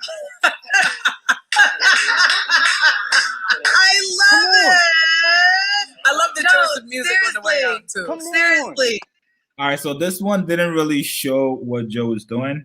I'm gonna find it again. See that one, you see it from like the top half, but like I don't think like he was humping her, but he was wilding with the context of everything that else was going on. I feel like he should just went in for the regular hug, not do no extra Yeah. shit, so she can't even say nothing. But I don't think he should be I mean, like, I'm not with like canceling, like unless like I would be on some cancel shit if someone got raped or something like that. But like, I don't think he should be canceled. That's all I'm. That's all that I'm arguing for, and I don't know what people in the comments are really arguing for because for her to come out three months later, you must have had not been like, bro. I know women. Women are good at wilding, nigga. Maybe because I'm from New York, but New York women they give it up. I don't know, like they nigga. What? Nah, yeah, New York woman is bolder than some. So I'm used to that. And then another thing, like it's like where some women like when they shy, they get uncomfortable. So you want to lighten the mood, as he said. I don't know if this was like if something inspired happened before or like way before later on, or like I lost my train of thought. But hold on. I think I found the right video. Hold on, let me play this video for you guys. The chat is saying that the one I played wasn't the right video. Hold on, chat. Hold on. I think I found it. Let me see if you guys can see my screen, right? No, we can't see the we can't. All right, we see it now. All right, cool. All right, let me play it. I think all in that one video was Joe shooting his shot, and that's what I'm in the. I think in that one video, an episode that was just it. That was, I guess is that the whole thing like that she's claiming, like everything that. Yeah, but remember, it's edited too. They took out a lot of the stuff that he actually said. Did they? I remember, hear him? Because I couldn't hear you just now. No, go ahead, bro. Go ahead. We can hear you. Remember that video was also edited, so that's not the unedited version. So we don't know, like, the full what happened. But like with no context, that didn't seem so bad. Like even a hug, but just with the context from everything that happened, that's why it seemed bad. Because after all that, it's like, bro. All right, so now look, for me, it's like. But for me, I'm thinking like, okay, shooting his shot, and she's not interested, and that shit. Now, the sexual harassment, I look at it like when you tell somebody you're uncomfortable, stop doing that. She went to the green room, as she stated, and she never said that. He was like, "Yo, you good?" Like, yeah. Mm-hmm. So like now, like that's where the sexual harassment for me is like when somebody say, "Oh, I feel uncomfortable," da da da. I think she was just trying to assist. I think she was trying to keep the program going, like, because she definitely said she was uncomfortable. But now when you see through a guy's lens, it's like, okay, that come off as tricky. As all right, do I just need like maybe I need to apply a little more pressure off the scene? Maybe, you know what I'm saying? Did I do too much this part? Nah, bro, like, I'm thinking he coming from like, this is my shooting. And I agree. He probably didn't read the room and say, "Yo, this girl not really interested in me." She just said, "Y'all wouldn't really hook up." But like I say, some girls are shy sometimes, and they don't want to like. So you gotta. It's still his fault in a sense, but is it really concrete like sexual harassment? I thought when sexual harassment comes in, like when you tell somebody bluntly, like you're wilding, nah, and then they still keep on. That's what I was expecting. What I was trying to see in the show. I didn't really see that. It looked like he just shot his shot. She wasn't interested, and then now 3 months it's sexual harassment, and now Joe should lose all his stuff and everything. I mean, it's all about perspective. It's like from my perspective, I just seen like she wasn't with it, and he wasn't taking no for an answer. But I mean, it's all about perspective. He probably thought in that moment that she was just playing hard to get. But I don't. But I see how you can say that, like, because that goes with the reading the room. You gotta read the room, and that's where the man has to. Yeah. I wouldn't have had done like, and that's my next question is for you. Like, ever been flirty right there, like to show to make her feel more comfortable. I think he was also trying to make her feel more comfortable because remember, they really didn't know each other like that. And as the two girls, they used to that type of, I guess relationship. I think it's like an industry thing. That's why it's like, to me, it wasn't so like, because a lot of girls get it, and then a lot of girls, like, because y'all mentioned the bitch thing and like, a lot of girls get it in the entertainment where it's like entertainment. And I think that's where Joe Budden wanted to go with the podcast, right? And they was even having a discussion. Oh, y'all should be basically more naked, like on the show. They really had a conversation in that. You know what I'm saying? So it's like, I'm thinking like they always had these type of conversations. I'm like, maybe this is the platform for it. So I don't know. Yeah, you a wild boy, but yo, appreciate you stopping by, man. Appreciate you stopping by, bro. All right. One of the comments killed me, bro. I don't think he should be canceled and completely just for this. He should not be canceled, man. No, I wouldn't. If he really like, I'm talking about like really like, all right, yo, I'm really like a savage with this shit. We would have noticed that. We would have seen that. And the only reason why I'm back in because I'm a Virgo. Like we don't. If you gonna tell me like, I'm you a Virgo like Joe. That's the only reason why I understand. Because he's not trying to be malicious, like forced. He was just being that way, or probably in that episode, and it is all backfired on him today. And it's like, I was just being fair. Yes, I shot my shot as an employer right there on the show. That's why you do shit on the air. He shot his shot on the air, like because he thought probably that was the platform for it. But like I said, that's still his fault because he got to tell that to his. I don't even know what they saying there, but that's how I was looking at it. They going crazy. I don't think it's cancel culture. Listen, ask them this question: is it worth him losing everything that he built? Y'all just said nah, so that means he should be good. Cause I'll watch his shit still. So, and I'll be the first one to cancel him. Like, oh nah, he wilding. I don't even want to. Kevin Samuels, I don't watch him no more. Cause like what he really doing to the people. You know what I'm saying? Somebody said Bronx Alley's not safe. Oh shit, my internet froze. Oh shit. Who else we got? Hold on. Yeah, I was dying at these. Lucci, are you there? Yo. He's not here. Damn, Lucci, you had one job. Who else we got? Big Pump, what up, bro? Oh, my bad. I didn't know you cut the guy off. I was coming to tell him to shut the fuck up. He's condoning sexual assault because he's a Virgo and a New Yorker. That's the craziest shit I ever heard. But yeah, I was just coming to give him a piece of my mind, but he out of here. All right. Yeah, bro. He was wild. All right, keep it pushing, guys. I'll be in the chat. For sure, bro. Somebody said Bronx Alley's not safe with this dude. That's why I was dying in these comments. Jalil, what's going on, bro? Nigga really jumped in and told that nigga to shut the fuck up. Yo, what's good, man? Y'all should have been cut dude off, bro. Hey, man, listen, man. I was trying to give him a little bit more time, but pardon me, I'm over here taking my hair out and all that. No. He had the rope to hang himself. He was burying himself. Hey, man. Yeah, that's a fact. Dude's bugging. What's going on, bro? Where you from? Where he was hanging himself where he was going. Hanging himself too much. It was over for him. Mm-hmm. Where you from, man? Yeah, I'm from the Bronx, though. The Bronx? Oh, okay. All right, so you're about to rebound. Yeah, I'm from the Bronx, though. Yeah, so like, you probably got to turn the you listening to it in there. I'm a Virgo. You feel me? So, and I don't agree with none of that shit. Talk to me, man. Yeah. How do you feel? Yeah, y'all hear me? Yeah. Yeah, I hear you now. Bro. All right, my fault. But yeah, this is what I was trying to say.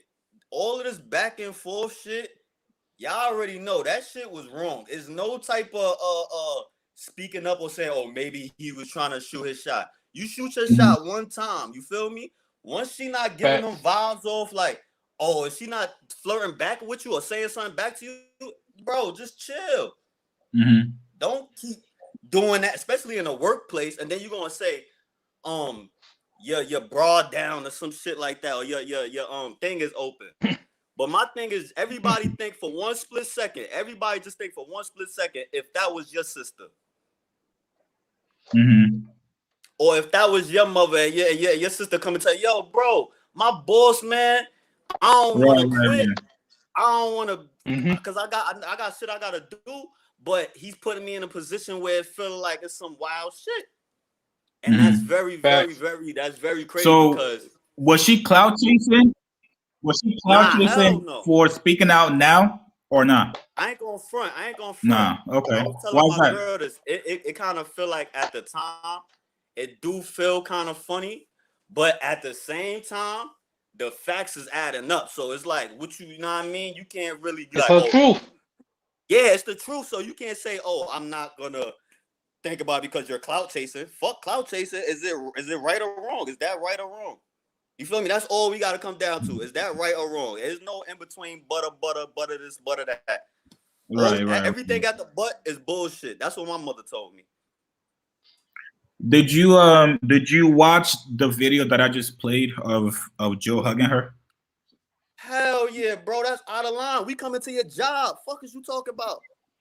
His hips was a little wild. It was a little wild. Like, this was kind of wild, man. A little crazy. He doing that the nigga. Macarena. He doing the. Word. He bata chata. He doing all that. He's wilding, bro. Because if that was my sister, and I seen that, my nigga, and I know that she's in an uncomfortable space and she don't really want to say nothing, but I'm not in an uncomfortable space. I will come say something to you, and that's where a lot of his problems come from. And I feel like he do shit to women, and then when niggas be beating on him and doing all type of shit, he be wanting to act like, oh, I'm a civilian and I'm this and I'm a that. You know what I mean? So it's like, bro, that shit is wild. You can't do no shit like that, bro. Especially on television. Junta said she only consent to a hug and not to get lightly humped and whined by her boss. That is considered harassment. She spoke out but didn't give details. Imagine if that's your wife doing that. That's your wife coming, yo, my boss just fake try to gyrate. I don't even want to lose my job, baby, because you know we got bills. But that's not right. What do you say to people that might say, oh, that wasn't really nothing, that was just a little air pump? Like I said, let them have that same air pump to if their sister or their wife, and see if it's the same thing. Say it's just nothing but an air pump. They can air pump my wife. They can air pump my sister. How would Joe feel if that was Sin? Remember that episode? Joe got mad at Maul for saying Sin was looking good one time. So imagine if somebody did that to Sin. That was a little crazy. Right. What he would have did? What he would have did? He would have went crazy. Right? That ain't right. You would have been one to hurt the nigga, right? So what's the difference? You can't be doing that. You can't do that, bro. You know, come on, bro. That's definitely sexual harassment, my nigga. And we ain't going. Real niggas don't do that, bro. Yo, niggas, come on, give me a hug. You are a liar, man. He must have never went through the shit like, you know, in high school when you go through shit, you talk to bitches and they don't fuck with you, or you find a bitch you fuck. He ain't never must have go through that type of shit because he's acting like a weirdo. But yo, good looking for having me up on here. Y'all niggas, y'all official, yo. Y'all official. Keep doing y'all thing. Thanks for stopping by, bro. Shout out to you. You already. All right, Chad. Let's keep on moving through with the video. He tells me every week, y'all, I believe that's the one. All right. That's the fans too. The fans too. No, for sure. We read the comments every week. We love you. We guys. Do. But so we love y'all. We love to hate y'all. I do want to say, I don't think I gave enough shout outs this week. Oh but my God. What? We love y'all. We love to hate y'all. We love y'all. We love to hate y'all. We love y'all. We love to hate y'all. Okay. Did you hear her say this is uncomfortable? Yeah, this is uncomfortable. And I seen someone said, if y'all feel like, I'm paraphrasing because the comment went by so quick, but if y'all feel like Joe was wrong, then why don't y'all think he should be canceled? I don't think, because I feel like it's levels. I feel like this isn't crazy enough to where he should be canceled forever, but he should be held accountable. Like this isn't like it's definitely levels of like this shit. What up, bro? Yeah, that was a little nuts to hear her say that. But I think nobody really heard her, so that's why they kind of brushed past it. Yo, Lucci, are you here? Yeah, I'm here. Can you hear me? Yeah, yeah. What's going on, man? What's good, guys? What's good? Hey, Shakes, bro, I've been seeing you, man. I've been seeing you. You've been grinding these past couple months, man.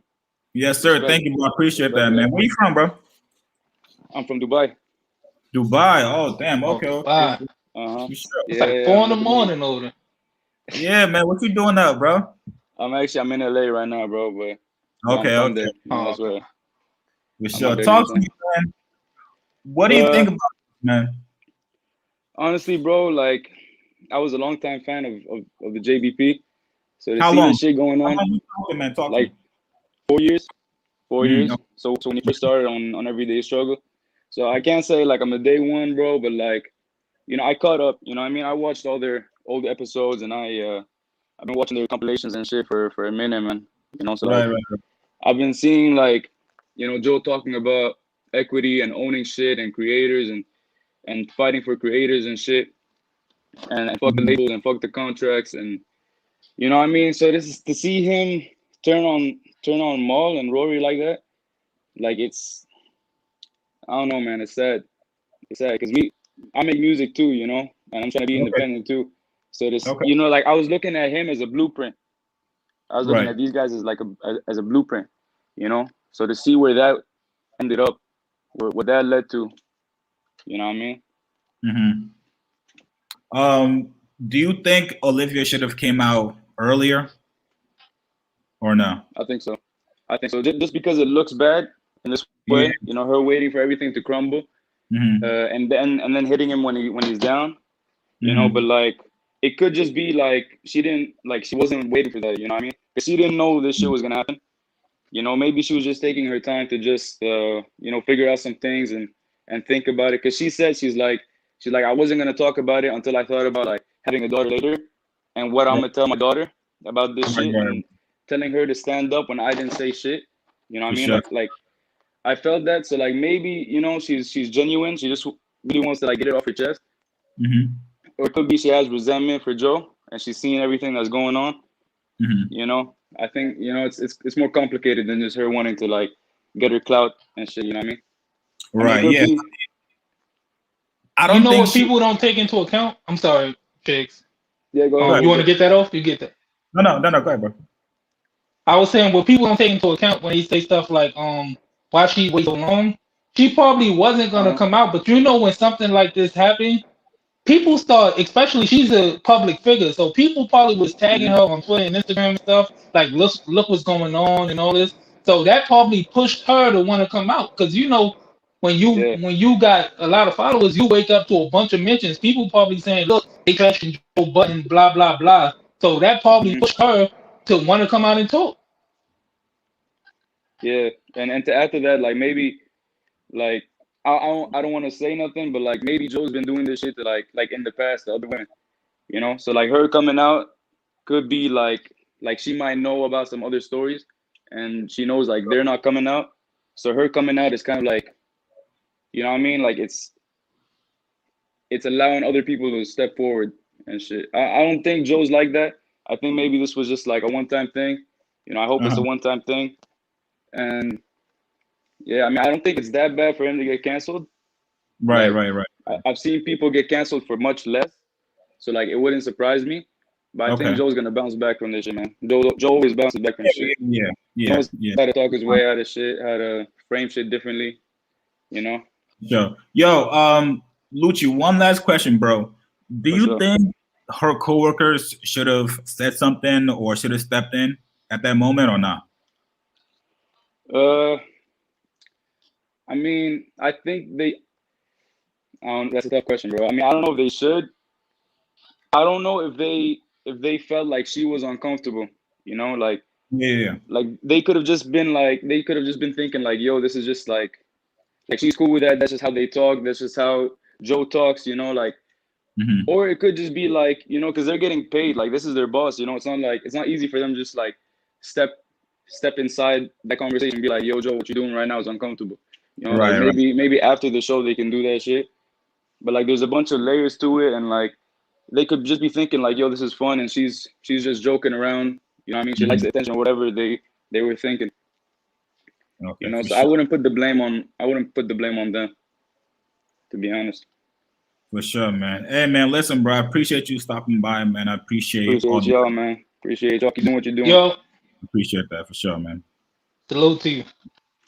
Salute to you guys. I seen people in the comments saying, bring a woman on. I don't know if they trying to call in or not. Yeah. I have interested. TV here, but I just want to read the super chats real quick. The Kid Q, that's my guy. What up, bro? He said, shout out to Chicks. Happy birthday too, man. Prayers Happy for birthday, everybody. bro. This is an attempt to be funny. I wouldn't do it. You have to read the room. Yeah, I think that is the consensus. Is you have to read the room. You have to know what's going on, and certain things you just can't do or say around women. I think there was another super chat here. Let me see if I can find it. Whose wife is in HR? Oh, okay, cool. All right, yo, I'm gonna bring on you chat to you. Yeah, what's up? Hello. Hi. Thank you for bringing me on. Of course. You know, you've been causing trouble and what's going on with you? You know what? I didn't mean to cause trouble. It's just that I'm looking at I saw the whole thing earlier, right? Uh-huh. So first I started off with looking at Olivia's, her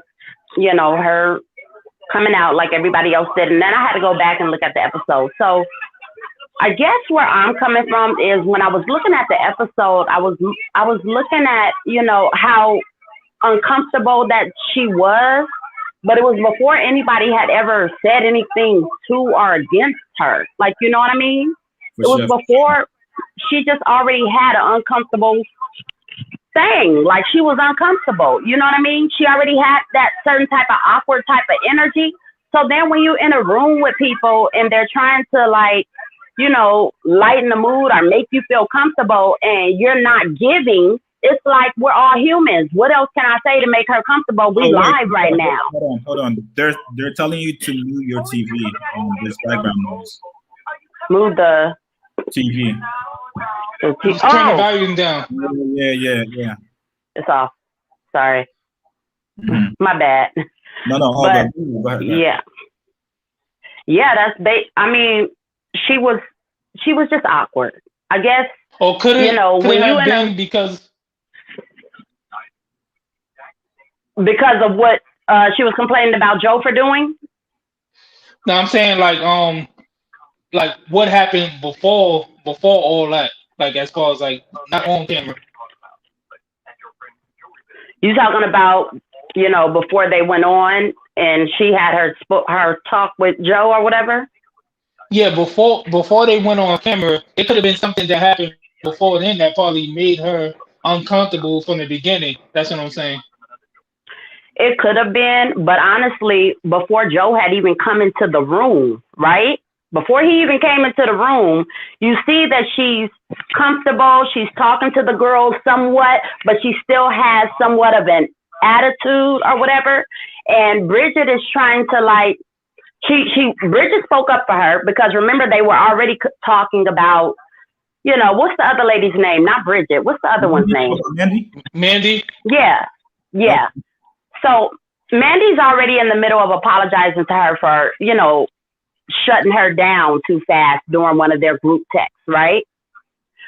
So Bridget is like, because Mandy was wrong and da-da-da-da-da. And Mandy, so Mandy's apologizing to the girl. Bridget comes in and she's like, yeah, Mandy, you were wrong for that. She's co-signing that the girl was wrong or whatever.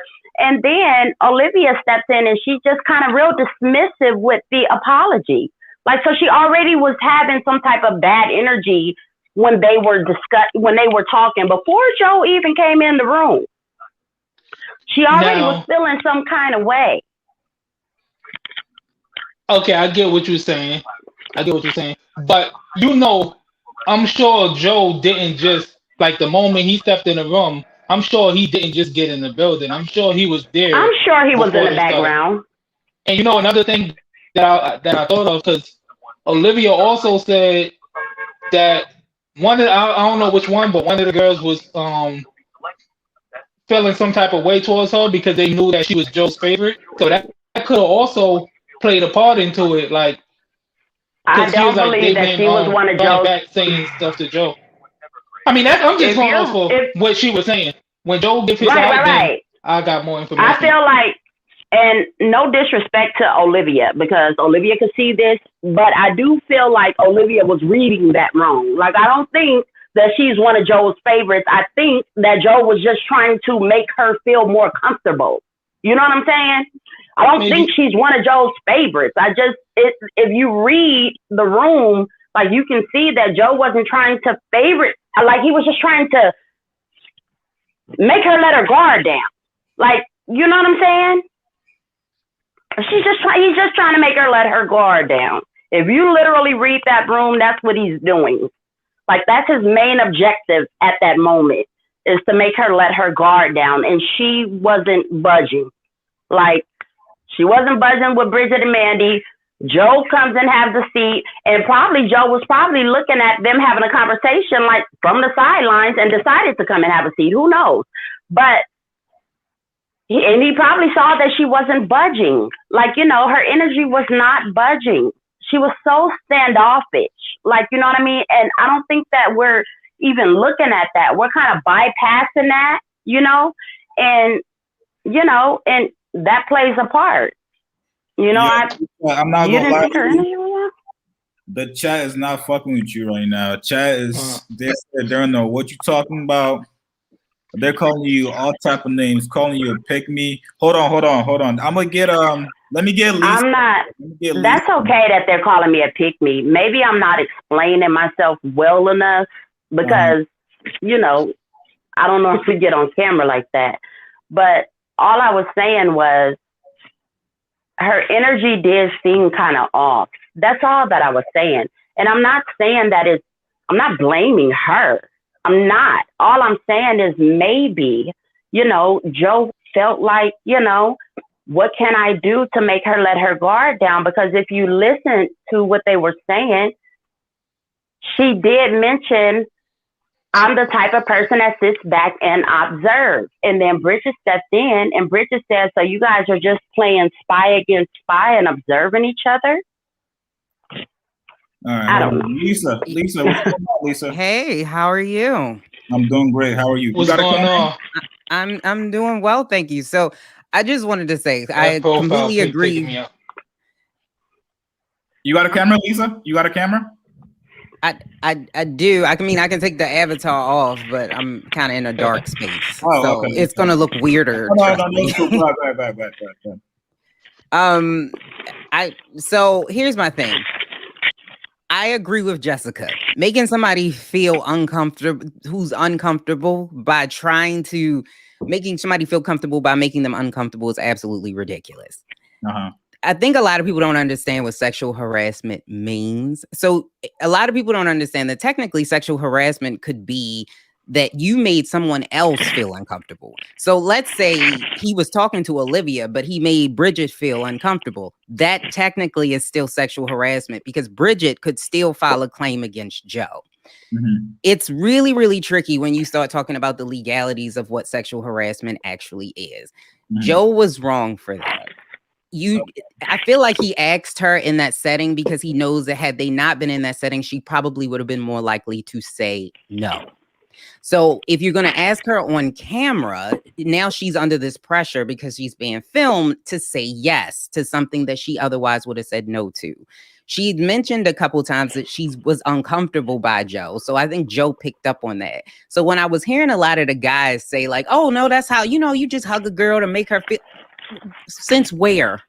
When does that ever make a girl want to like you more? That's like sending an unsolicited. Can I curse on here? Yeah. For sure. That's like sending an unsolicited dick pic. Have you ever seen a woman say, "Oh, thank you, Jesus, for sending this"? No, that never has happened ever in life. You have to ask the person how, and especially in the time that we're in now. We are in a time where you cannot do that. You cannot just say whatever you want. You can't do anything. But I don't feel like it's necessarily a bad thing. Now, I do think that sometimes people get lumped into the Me Too movement that shouldn't be there. I think that there are levels to it, but I think Joe was wrong. And this is a quid pro quo situation. That's her boss. She's not gonna, he's paying her. But isn't this still entertainment though for the people? Like, doesn't it step outside of the boss thing? And it's like entertainment. We've seen so much craziness on entertainment in the Bernie Mac days. Like, come on, really? Entertainment is different from making somebody feel uncomfortable. There's a thin line. Blackface at one point was entertainment. So there's he said a couple of things to Bridget, and you didn't see Bridget up in arms. But they got a relationship though. Same with Mandy. And him and Mandy has more of a relationship with each other than him and Bridget. But just because one person is okay with it, that doesn't mean you can do what you do to that person to someone else, because they might have different standards, you know? No, I understand that. I just feel like maybe Joe shouldn't have picked her for the podcast, because clearly she doesn't have the energy for that type of entertainment. And I could be overstepping myself with the, new way of the world and how the world works, and you can't do this and you can't do that and you can't say this. You know what I mean? Or people are judging you for how you think and your opinion, but maybe she's just not right for the podcast. I don't know. Maybe she wasn't a right pick because she doesn't have that type of energy to, she's not that open like that. Like, she doesn't seem like she's, willing to be that open like that. But should she have to compromise her morals for not the sake of at all? She don't gotta compromise them. Like I said, maybe, you know what I'm saying? Maybe Joe shouldn't have picked her to be on that podcast. Yeah, he should have. Because clearly, he should have. Better problem. But Joe is not on that podcast. That podcast was 3 women. Joe was just right. But it's there. I'm saying it's his network. I'm saying maybe he shouldn't have picked her for that position. If you know what I mean, if she's be a prerequisite to be okay. And so do you ask, are you okay with sexual harassment or not? So is that going to be on a job application? Like, check yes or check no? Like that, it's kind of. No, I'm not okay with it. I'm not okay with it. I'm not okay with sexual harassment. All I'm saying is it's not corporate. It's podcast world. It's entertainment for the people. So I'm gonna blow your mind real quick. A podcast is a business. A podcast. No, I know that a podcast is a business. All I'm saying is no. Listen to what I'm saying, though. No, I'm not trying to correct you. It's a business. So the way that he addresses her should still be in that same corporate manner or structure. There have to be rules to it, to what you can and cannot do, because otherwise it is the Wild Wild West, and you're taking women and you're putting them in an uncomfortable situation for your entertainment, and you can't do that. So he knew that. Joe knows this. And so this is why when Joe comes out, Joe will address this in a way that will paint it where he is looked upon in a positive light. Because if it wasn't, and this was all cool, Joe would come out and he would just say, oh, it's just entertainment. I can guarantee you he won't do that. He won't do that. No, and it's not smart at all. Like the stuff that's going on, I don't know, because Joe, he is the king of Black podcasts. He was able to get somewhere that most Black podcasters could only imagine. 63% of podcasts are white male listeners. Right. So the fact that Joe was able to do that, Mm-hmm. they don't. So the way that Joe was able to do that that's amazing to me. That's kind of amazing to me that he was able to do that. But you also have to look at the way that Joe is running it. He almost looks like a hypocrite now, because it's like, oh damn, well, look what happened with Slaughterhouse. Damn, look at what happened. He looks like a hypocrite now. So I don't know what You're happened right. with He looks Joe. bad right now. You can't cancel people. There's no such thing as canceling people. You cannot cancel a human. You can just not like them. You can just not support them, but you cannot cancel a human. They will still breathe. They will still live. It doesn't exist. I wish we would stop using cancel culture. Right. Tell that to the new generation, right? Yeah. No, I agree. Cancel culture, that shit trash. Unless you really deserve to be canceled, like on some Harvey Weinstein shit where you are here. But somebody said Party City Chung Lee, that's crazy. Q-Chat, I do appreciate you. Said blame Ian. Yo, you are You are definitely controversial. And Hey, it's my opinion. It's my opinion. It's okay that people don't agree with me. That is okay. For sure. I appreciate That's okay. Thank you for having me. You're entitled to it. Just stand on it. Wait, Lisa, I do want to keep you on. All right. Okay. All right. I'm going to add Aisha. Aisha, you there? Yeah, can you hear me? Yeah. What's going on? How are you? I'm good. How are you? I'm What's going on? great. Big Boy Killer started a trend. Situation. Okay, so I'm from New York City as well. I'm from Queens. Okay, cool. I just wanted to say, like, okay, so people are saying, like, why now? She's clout chasing and such, right? My only thing is that, okay, we've seen Joe. He was accused of sitting on Esther Baxter's chest or stomach while she was pregnant. That's what she said, right? We heard Tahiri say, well, let's say allude to the fact that Joe was abusive towards her. We saw how he mentally mind-effed Kaylin on national TV. We've seen this dude like do a lot of different things, still come out on top. So I want to know, like, what was Olivia supposed to do? So she doesn't have much of a following. She's new to the game. Yes, she's been DJing and everything. Some people may know her, but at the end of the day, she doesn't have like a big following and stuff. So in her head, it's like, oh my gosh, like I'm intimidated. Like I went through this with this guy. Everybody knows him. He has a cult following. So if I come out and I say something and like right away, like, I'm pretty sure she might have not been planning to even come out with it now, but she's seeing everything that's happening with Rory and Mal. And it's like, yo, like, why shouldn't I come out? This is like the perfect time for me to come out and say this so that, okay, it's not just everybody just coming at me. Like people can already see this dude is an a-hole. So, okay, like maybe people will believe me now. And me as a woman, like I like being put in multiple different situations in which a guy is trying to get at you and you're uncomfortable at work, but you don't want to put your cohorts in an uncomfortable position. You don't want to be like that one person, like, the Debbie Downer.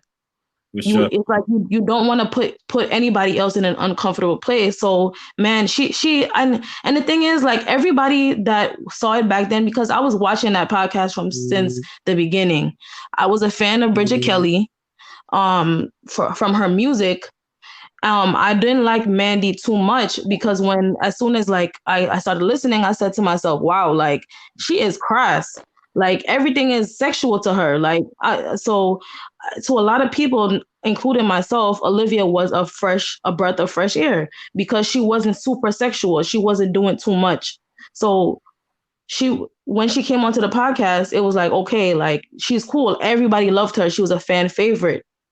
So, and what I wanted to say basically that when everybody saw that episode at the time, everybody that was following it, you should have seen the comments. People were like, oh man, Olivia, please don't leave. People saw the uncomfortableness in her face on that episode. People were saying, oh my gosh, don't leave, Olivia, please don't leave. Because they saw it for themselves. So it's not like, oh, she's clout chasing and all of that. Sis was trying to build up the courage to talk about it. Right. Did you watch the hug video? Yes, I watched that too. But I still feel like it ties into what I'm saying. Like, you don't want to be that Debbie Downer. You don't want to be telling, and they were egging her on. You could see at the end, they were egging her to hug him. And, she didn't want to be that person to say, oh, like, I'm being that one person. Secondly, I just wanted to say, like, everybody, when all this stuff happened with Mal and Rory, everybody's talking about, oh, like, they're the employees. That's the boss. And Joe was doing all this big boss talk. But the thing is this how a boss conducts himself? Okay, we all know there are textbook definitions of sexual harassment. It's not like we don't know what it is. Most people that's on the job right now, whether you're in corporate, you're working in office or whatever, we have to go through sexual harassment training. You mean to tell me that Joe don't have the sense enough to say, boy, you know, or like you were saying before, read the room. Mm-hmm. You saw this girl was uncomfortable at first, but no, you kept pushing. Even when he called her a bitch, and Mandy and Bridget was saying, you can't do that. This nigga still kept pushing. He still kept pushing. So at the end of the day, you can't be like upset for Joe, because Joe does this to himself. How many times is this man gonna bury himself under some kind of a problem, and he has to find himself out of it? It's too many times. How many times is a person gonna show you who they are before you believe them? And that's all I gotta say. God bless y'all. For sure. I appreciate that. All right. Have a good night. All right? You too. Thank you. All right, we got Jazz in the building. Jazz, what's going on? What's going on? Oh, she's muted. Just confused. What's going on, Jazz? What are you confused about? I'm confused why people don't understand that he kept on pushing and pushing. Like what the homegirl just said was completely spot on. And people are saying, like, with the females, they are sensitive. Even when Rosa Acosta was doing that with Rory, he looked very, very uncomfortable. Mad uncomfortable. He didn't crack a smile or laugh not one time. And Joe kept on saying, like, rooting and egging Rosa on, like, yeah, go ahead. She's still, you know, not touching you. She's still within the boundaries. And I'm like, Rory is clearly showing you that he's uncomfortable. He has his hands up. He's not trying to touch her. His face looks real stiff, like he did not want her to keep doing that. And then she just kept doing it. And Joe kept egging it on. And I'm like, so this guy just doesn't have any respect or boundaries. Even with Maul, like he's very touchy on State of the Culture. He was always touching Scotty Beam's leg, always touching her knee. Right. When he's sitting next to Maul, he's always touching Maul's knee and leg. And Maul will say straight up, yo, stop touching me. Stop touching me. Right. Like Joe has an issue with boundaries. That was entertainment at some point, you know, because that's how Joe plays. I feel like he needs to stop playing that way because he has no boundaries and respect with it. You can be entertaining without making somebody feel physically uncomfortable. Right. And a homegirl that was just on the chat with the bangs, I don't understand what she meant by, oh, well. He said some things to Bridget too. Like, what did he say to Bridget that was sexual harassment or that uncomfortable? Like, he never said to Bridget that he wanted to fuck her. He never called Bridget a bitch. He did that to Olivia only. Right. There's a lot of guys saying Joe was just playing. But you can't play like that, though. That's not cool to do, especially when you're a boss. And people are saying it's just entertainment, but there's so many people that have dealt with this in front of the camera and behind the scenes, and they have come out finally now that people are more comfortable to say something and say, yo, that's not cool. Lisa and Jazz, I want you guys to weigh in on this. Coco said Joe has never been in this position before. He can't make mistakes. Not those type of mistakes, no. A mistake. A mistake is you spill one time is a mistake. Right. One time is a mistake. If you keep doing it, that's a pattern. Exactly. But I will also say, but a mistake is you spilled a drink or you bumped into me at the club. That is a mistake. Joe repeatedly made her feel uncomfortable, and he knew it. It wasn't that he didn't know that. He knew he was making her feel uncomfortable, but because he was in a position of power, and he kind of said this in that shaking the tree a little bit, that's kind of, he feels he has an ego. So when you have an ego like that, you're not going to allow a girl to reject you. That's going to hurt your ego. He's not going to allow her to reject him and just walk away. You can't, as a boss, you cannot do that. That is quid pro quo. It's a this for that. You have a advantage over the person that you are in fact managing. You can't do that. It is time to hold people accountable. Somebody said it. I think it was Jessica said it in the chat. She said, sometimes women, they have to be raped before people believe them. And I'm like, but unfortunately, even then they start blaming the woman. What does she have on? Where was she at? What was she doing? What time was she there? Like it's always a reason to try to kind of justify, right?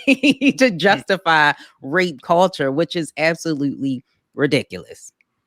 Okay, so then I guess that ties into this comment by Recorder Clark, who said she should have just said stop. I mean, she said that in many different ways. Her body language, her voice, vocally, behind the scenes. Like, what more? I think y'all just wanted her to storm out at that exact moment and just put it on air. Right. That's what I'm saying. When it's happening like that, it's a little bit hard to speak up. All of these people in the chat, I hope they never have daughters. Like anybody that is defending him, I hope that part is some of them already do got daughters. Yeah. Let me read the chat, see what people are saying. And it's easy to say no to somebody that is not paying you. It is easier to say no to somebody that's not paying you. Joe clearly is the bigger star. He's the bigger celebrity. And just like he told Rory and Mal, if you work, because I don't know if they have a non-compete or not, but he said that if you try to do a podcast, I will sue you. What do you think he is saying to his employees behind closed doors? Right. Right. But what's crazy to me is people are saying he can't push the boundaries for entertainment. He has done that way too many times where it has already bit him in the ass, especially when he made the joke about pleasuring his dogs. Like, you don't need to go that far. That's not funny. Plus, when you got a reputation already, it's only so far. You can't do that when you got a reputation. And even the thing where he kept making comments about Lil Nas X and his BBL, saying, like, asking all the dudes in the room, don't his BBL look good? Like, why are you making all of the heterosexual men in the room uncomfortable by asking them, do they think Lil Nas X BBL, like, his ass looks good? No. Word, like. We got a day one JBP supporter. He heard you guys talking, and I think he wanted to give you guys his input. Kwa, what's going on, man? Hey, what's going on with y'all, boss? Good, man. Hey, my whole input on it, like, I tried as a supporter of him. Mm-hmm. I tried to go back and I tried to support the females from day one. From day one, the Olivia female, it seemed like her energy kind of been off with the other females every time a certain controversial topic and stuff. I went back, I heard what she was time stamping and what she was saying she was having issues with him. And I watched it back, and a lot of stuff she was saying, she was personalizing. He wasn't even speaking to her or about it, a bitch part. He ain't called her a bitch. He said it in general. When he was, it's a lot of stuff. When he was saying he wanted to be with her, relationship, however they spent that, it was a joke. He talking to somebody else, like in a playful manner, looking away, ha. He joking. She personalized it like he was pressing up on her. And it's like, he joked about it. Okay. So you're saying that everything. So did you watch the hug? I watched the hug. I also watched her talk about the hug, and it's funny how she was smiling and laughing before the hug, right? And she was smiling and laughing after the hug. She said out of her own mouth that she didn't realize he was wiggling his hips, or he was whatever she won't call it, humping. She didn't know it until she watched the video back. But he did call her a bitch, though. He said, bitch, push the button, bitch. He wasn't talking to her. Yeah, he was. He told her to push the button, bitch. He was talking to her. And all of them in the room said, hey, you can't say that. Mandy and Bridget was like, hey, you can't say that. As women, we can playfully call each other a bitch, but as a heterosexual man, you can't. Even when it comes to gay men, there's a line of you being able to call him. You can't call me a bitch but so many times as a gay man. I get all that. The way I took it when he said it and how he was going, it was like, it didn't seem like it was going to her. I could be wrong in that. I watched it not once. But as a woman, I don't even like when dudes call me a bitch. That's my rule, especially if it's a dude that I'm dealing with or dating. You can't call me a bitch not one time, not playfully, not seriously, none of that. Because as a woman, if I were to call you a bitch, then you will feel emasculated and disrespected and then some. That's not cool to do that. If you want somebody to respect you, you need to respect them. And calling somebody out of their name is not cool, especially as their boss. I'm not disagreeing, but also as his boss, it's a certain kind of vibe they have in the room when they're in there. But he called none of those other women a bitch. He got checked. He said it. They told him, whoa. They told him exactly what you said. And he was still disagreeing. He was making a face like, oh my God, that's not the game, whatever, y'all. Because he coming like, I'm not calling you bitch in an aggressive manner. Y'all just called each other bitches all this time. I said once, y'all know I'm playing. And he just addressing a double standard with the word being used towards females. But we know it's a double standard already, though. That's just something we gotta respect. He touched upon why he felt like it, and I kind of agree. I don't go around calling people bitches either, but it's weird to say, don't call me this, but you just call somebody else that a bunch of times. You letting other people call you that. But if we can it's like us with the nigga word, though. I was great say that. Hey, I'm from New Orleans, right? You would be surprised how it is. Oh, well, I say bitch for everything, though, so. No, I mean, personally, I don't really like when my female friends just decide to call me bitch out of nowhere either, because they can get carried away with it. Like one time my homegirl pulled up on me and my father was outside fixing something and she was just like, bitch, loud as hell. And it's like, ma'am, calm down. You see your elders outside. Don't do that. But that's a reason why you should have a boundary like that, because people will tend to get carried away at the wrong time. I understand it seems unfair because women can call each other bitches. I don't really like that, but you're a man, and there should be a different boundary. I agree. I'm not tripping on that. We get sidetracked from that. I think the timing issue. Again, he open about a lot of stuff. He likes disagreement. He likes tough conversations for content purposes. If she was to say loudly, Joe, you making me uncomfortable, he wouldn't have shied away from it. He would have addressed it. Talked about it, and from my experience of watching them from episode 1, he would have came around to apologizing publicly. I mean, but everything she's doing, she made this thing today that's like she was so hurt and distraught. When you really go back and watch it, she's laughing, smiling, joking, like they made her give you a hug. No, you stood up real fast to give him a hug. It wasn't no, I slowly did. You can have a hug. You got up almost before he got around somewhere. Your arms out first. You doing all this stuff, but if a person didn't see the podcast and just took her word verbatim, like I woke up and watched it, and I'm like, damn, Joe wildin'. I went back and watched the podcast. I actually watched them. They got it timestamped. It's on YouTube, like a 13-minute video where everything she say, they play it. She say it, they play it. I'm like, that's not what she depicted. And the fact that she didn't say nothing, not even like on the show, she should have said something. You in a room full of women. You in a room full of opinionated women who would have jumped on Joe's ass like, yeah, bro, you wild. I think it's a clout chasing move. I think the timing, the fact that she didn't say nothing on the show. I think the fact that not only did you wait or did you get something, it's what makes today better than last week or last whatever. She like, oh, she trying to kick him while he down. What does she get from clout? Because I hear this a lot when women make accusations. What do women get from making these accusations? Attention. All right, but what type of attention?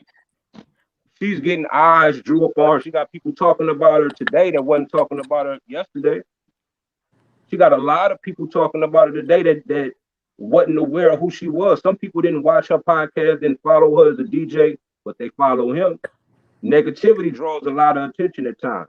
So if you're the person that go out and you making these claims, it's like, oh, who is this Olivia person? Who is, oh, Budden said this, Budden said that. Let me go.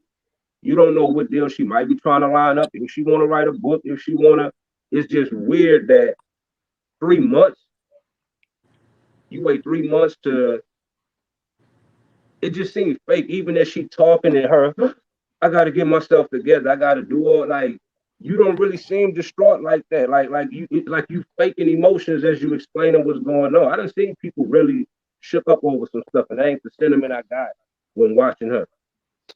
But you can't tell from someone's demeanor how truly hurt they are or whatever. I'm not saying she is or she not, but you don't think the possibility that she was dragged into this? Like, a lot of people can't relate when they're not in the public eye. Like when something happened, I seen Joe say a lot of times, like he woke up on Twitter and it's like a bunch of mentions.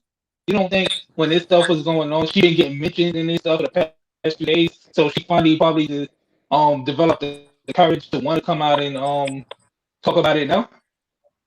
But she will be mentioned based upon what? The only correlation I see is the fact that she's a missing host off of one of his shows, and that his former co-hosts are they're not on the show. That's the only correlation I really see. In the chat, they trying to. She's guys. So another thing, right? All right. You saying she's getting attention from this, the negativity. You don't think if she would have came out a month ago, she would have got the same attention? I feel like she could have got the same attention at any time in the past 3 months if she decided to come out. So it's like, I don't think today she just want attention out of this. I think she want attention on the situation, not necessarily her personally. She probably was embarrassed about this, and she probably finally got the courage to come and talk about it now, because she probably felt like if she would have came out 3 months ago, people probably really would have took Joe's side, because a lot of people taking his side now. So now that there's chinks in his armor and people were seeing the contradictions that he been laying out, now she probably feel like, okay, this is my time to speak out, where I probably get some support behind me. I don't see a reason for her to be embarrassed though. If she would have came out earlier. Even right now, I don't see the embarrassing part unless she get caught up lying about her accusations. That's the only embarrassment I see in it. It's not anything can embarrass you, like she's a female. But to answer your first question, yes, I do think she is getting way more attention now than she would in the past 3 months. I think if she would have came out and people looked at the timestamp and looked at what was going on, and it's funny how she trying to give you, she wants you to read a sentence out of a book and give a synopsis off of like a couple sentences, and it's chapters, it's volumes, it's a bunch of stuff. It's a 2 hour something long dialogue, and she's saying, okay, for these 4 seconds, this was said, but she not. What was said before then? What was said after then? What was the move? Who was laughing? Who was playing? Did you? So wait, can I playfully call you a bitch as a man? Can I just playfully call you a bitch? Words don't hurt me, so I mean, he's from New Orleans. They do that. Listen, with them, bitch. Oh, I'm you know from what I'm saying? DC, That's and how they you damn feel. sure don't do that up here. They don't. So also, it's a difference. Like, wow, it's the context in which you use and stuff. But why are people acting like it's just about him calling her a bitch? Like, she also said in the unedited version of the podcast, he kept saying in front of all of them that he wants to fuck her. He was like, when Olivia first got here, I wanted to fuck her. And one of the female co-hosts co-signed it to say, yeah, he did.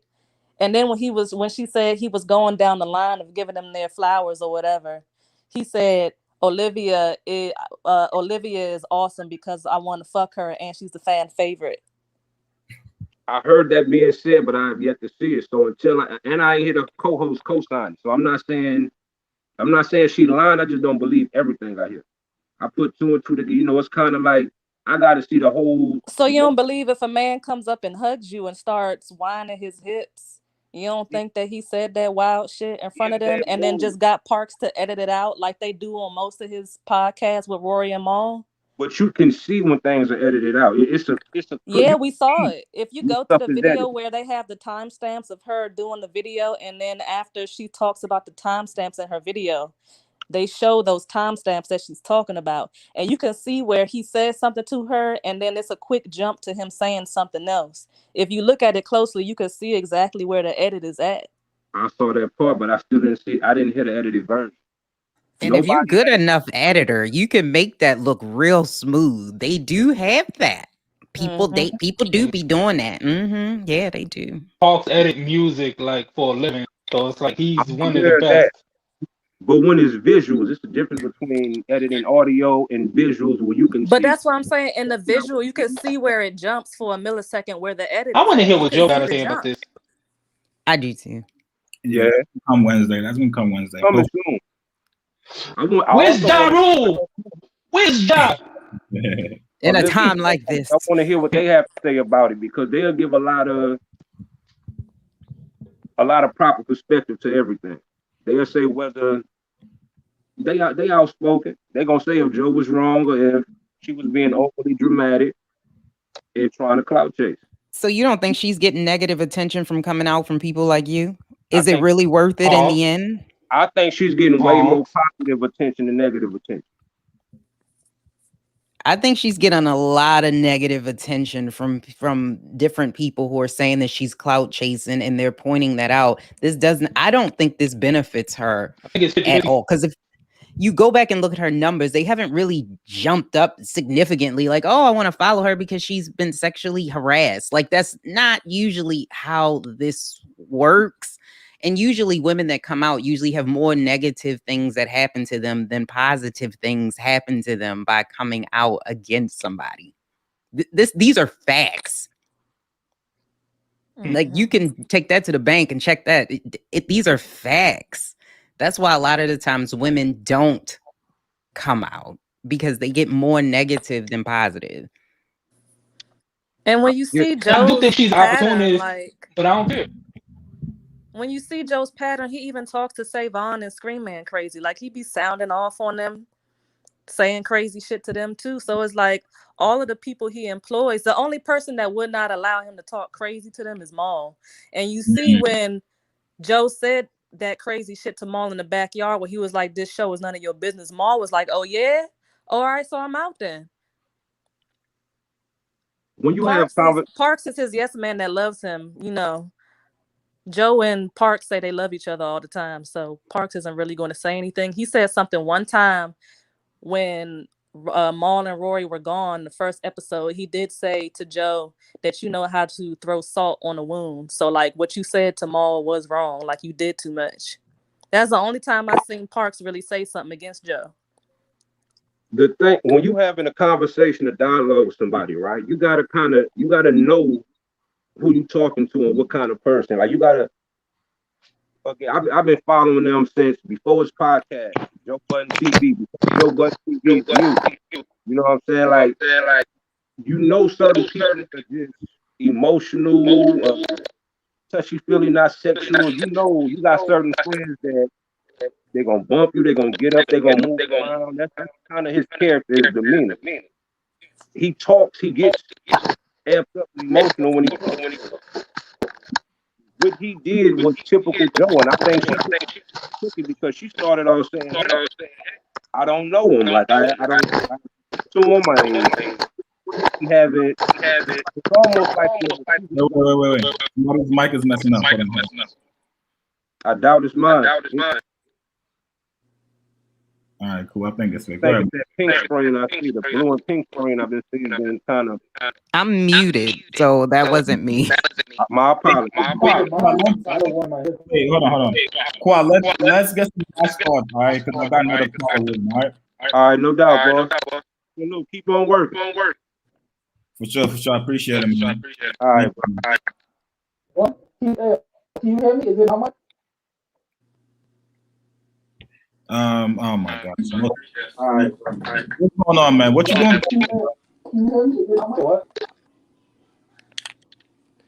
Oh my God. What you doing back here? What's going on, man? What you doing?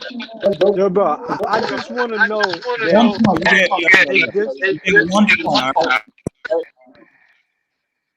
Go ahead, man. Yeah. I just want to know, is this or is this not cancel work? Because if we're gonna say that Joe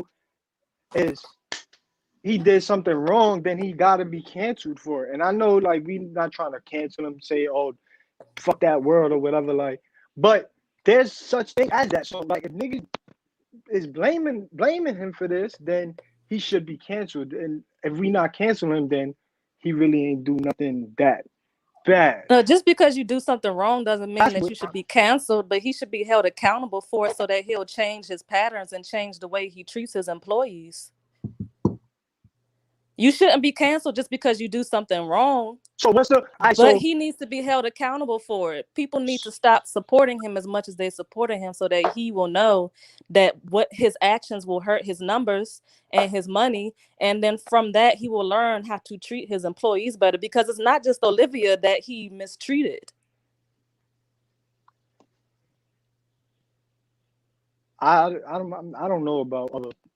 I'm just talking about particularly that show and how that's set up, and them two, even the two girls that he having, they look like they was familiar with him. So that's why I'm like, But he mistreated I'm Olivia thinking like, regardless of what your opinion is. Calling somebody a bitch is not cool, especially when all three of them was like, yo, chill out. It's not cool. Giving excuses is not cool. Like, clearly she wasn't cool with him calling her a bitch, regardless of if it was playfully all right, or so can not. we just She say wasn't cool with if it. we're not gonna cancel him, can we say that he just made a genuine mistake being himself comfortable? Because he was trying to make her comfortable. Like How is open the calling mood up, somebody a and then bitch making them feel Yeah, comfortable? that's a little wild, man. You about to get kicked again, bro. I feel you. I mean, listen, that like I said, he That was probably the question that she asked didn't you. know, and because it's his show, like that, because people say, oh, he got ego. Of course, it's your show. You're gonna make moves the way you make moves, like to try to lighten the mood.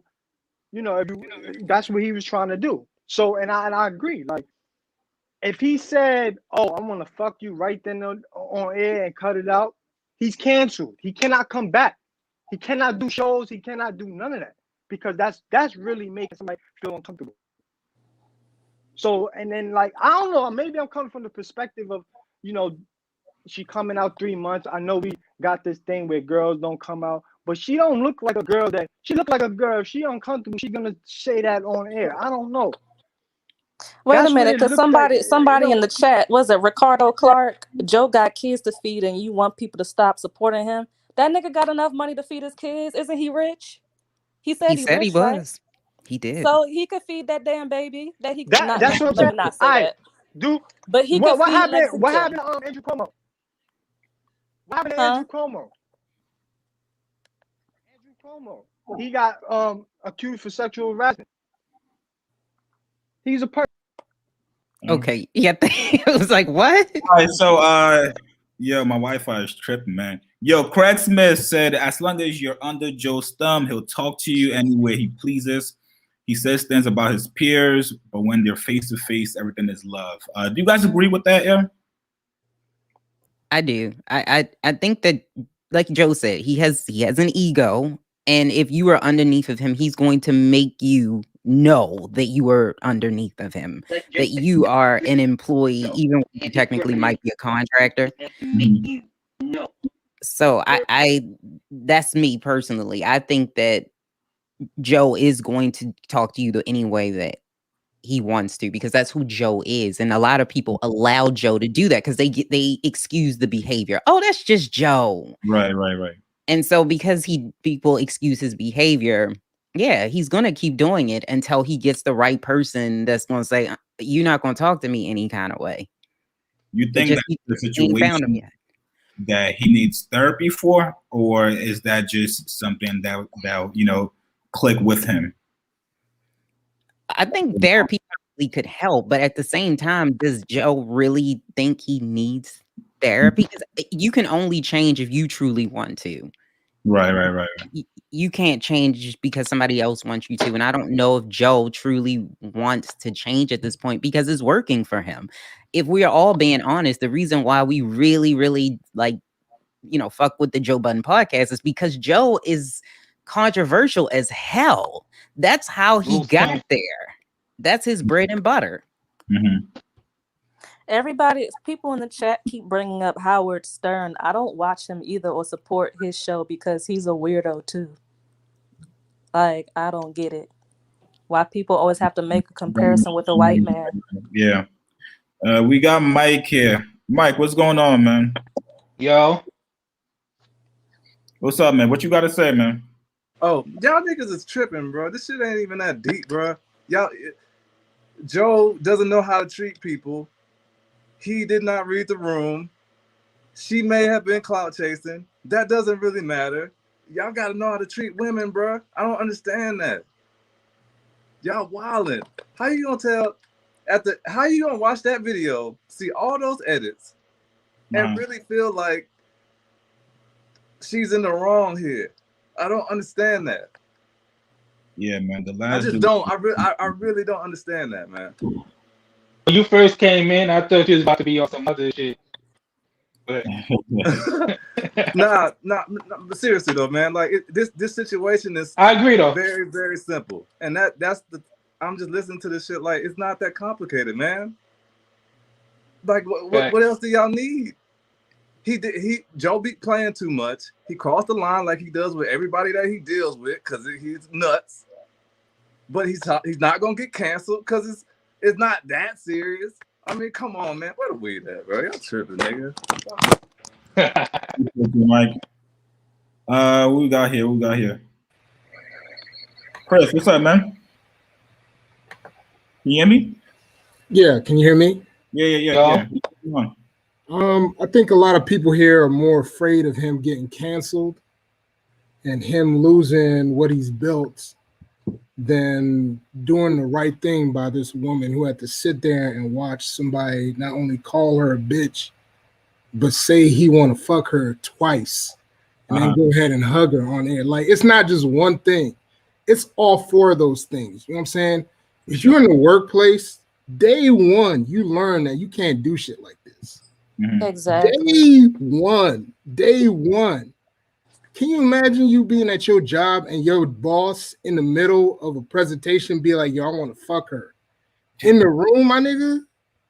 Where the fuck do they do that at, yo? Like, I've been a fan of Joe for like a long ass time, like since the early 2000s. And Joe's a complicated character where he just like switched between being real brilliant, then he just go real emo, and then like when he's on some shit, I swear, when I looked at that video, I thought he was drunk. He had to have been drunk or lit or somewhat. But like Joe has these like bouts where he just start He's a real brilliant idiot. He can't help himself. He really can't. Like, you can see the pattern. I mean, anyone who's like a real fan of this nigga knows this shit. This is not some shit you should even like question. Is Joe capable of shit like this? Like, this is Joe 100%. You know what I'm saying? Now, like, I know, you know what I'm saying? This is something he built. This is something that he's been at for a long ass time. Now, as of the timing, like, I do think that the reason she came out now is, once again, I know she could not have felt any better watching Joe chew out Rory and Maul for being unprofessional, for being like, yo, this isn't you know what I'm saying? How I'm a boss. This is a place of business. How you gonna tell me how to do my business in my place of business? And him airing out his two co-hosts who he'd been working with for years, and her sitting at home watching this, knowing that this nigga done did her greasy the whole time. Her lawyers have already reached out to this nigga. This nigga knew this shit is coming. He knew this shit was coming. Her lawyers have already reached out to this nigga's lawyers months ago. Today was going to happen eventually. You know what I'm saying? I know she's seen this nigga bragging about getting rid of Rory and Maul and thought he was in his supervillain bag. So she had to put him in his place with this shit. Hey, Chris, what do you think about the hug video? Huh? The hug. Did you watch that? Yeah, I watched the hug. I mean, the hug. What do you think about that? In the context of the fact that you have already violated her twice, yo, like, you going for a hug is already nuts. I think her co-host ain't shit for that, by the way. You know what I'm saying? Like, they sitting there. This is supposed to be a podcast where you empower women, but yo, you sit there and you let Joe violate her 3 times and then go for a hug. That hug was suspect. You know what I'm saying? Even that contact within the realm of what he had already done 3 times already was out of bounds. You know what I'm saying? And I can see how she was probably pressured into accepting that. And yet, you know, a lot of people gonna be like, yo, well, why didn't she speak up? You know, this is the same you've been dealing with for the past 3 years, yo. How many more Me Too stories? How many niggas do you need to see lose their fucking job or go to prison before you understand, yo? Like, you cannot be treating females this way at any work environment, yo. You know what I'm saying? Like, this shit should be common knowledge to people at this point. This is 2021, dog. This Me Too shit started 4 motherfucking years ago. Are you serious, my nigga? Yo, like, how are you Joe Budden? And he had to have been drunk. I gotta be like, yo, how are you in your right mind? Do you think you could just go ahead and do that shit live on the motherfucking air? Are you nuts, my nigga? Hey, what do you Yo, say? if that was my sister, yo, I would have gone ham on this nigga like immediately. Chris, what do you say to the people that may say, yo, Joe is just playing, it's just entertainment, that's just podcast funnies? Put your daughter in that situation. Mm-hmm. Put your sister in that situation. But you know what's even a better question? I wonder if Sin, his baby mama, Sin Santana, if she did a podcast and her boss did that same thing to her and called her a bitch. Joe would quit where he's at and he would drive over there. Exactly. Joe would drive start over rapping there. again. Jose B said it took 2 men standing up to him that gave her the strength to go public. Exactly. If men did this more often, us men wouldn't be getting canceled. That's a great point, Jose. I mean, yo, this is a lady who built her career as a DJ, and do you realize from this point on forward, this is all she's going to be known for? Mm-hmm. That's a fact. No, I mean, I think she. I mean, up until I'm not condemning her to that shit at all. You know what I'm saying? I wish her that she a speedy recovery from whatever happened here, and then that she go on to do a lot of better things. But up until she does something great enough to erase this, this is what she's going to be known for. What kind of clout is that, yo? I agree with you. That was my point. I agree with you 100%. Scarlet letter clout. You know what I'm saying? Do you really want to be known as a person who ended the Joe Budden podcast? Because, I mean, really, we can say whether or not people want to cancel him, but, you know what I'm saying? He is sponsored by somebody. A corporation is going to look at this shit and going to make a business decision. And if Joe Budden violated, he is off. That is all there is to it.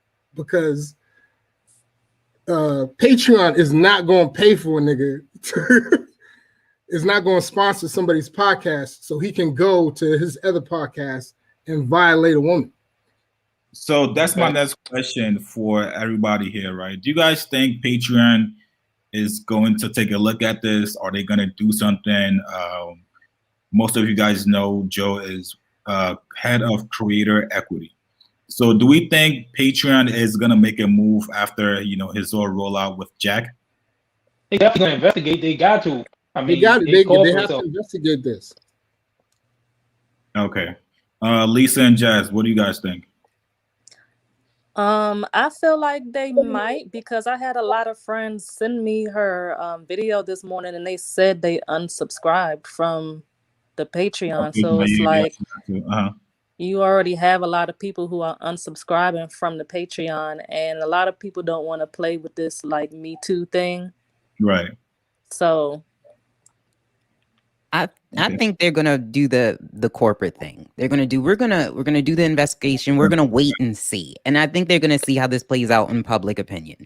Yeah. If the public is sort of on the fence, I think they will keep Joe. If the public is like, oh no, and they start to see all these people unsubscribe, right, then they will drop him. I think they're gonna play the corporate route. They have too much invested.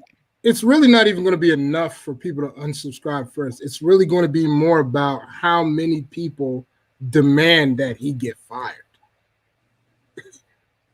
You know what I'm saying? I haven't seen much of that. All it takes enough for a lot of people to just at Patreon, get Joe Budden out of here. If this shit ever hits the news, he's fired immediately. I'm telling you that right now.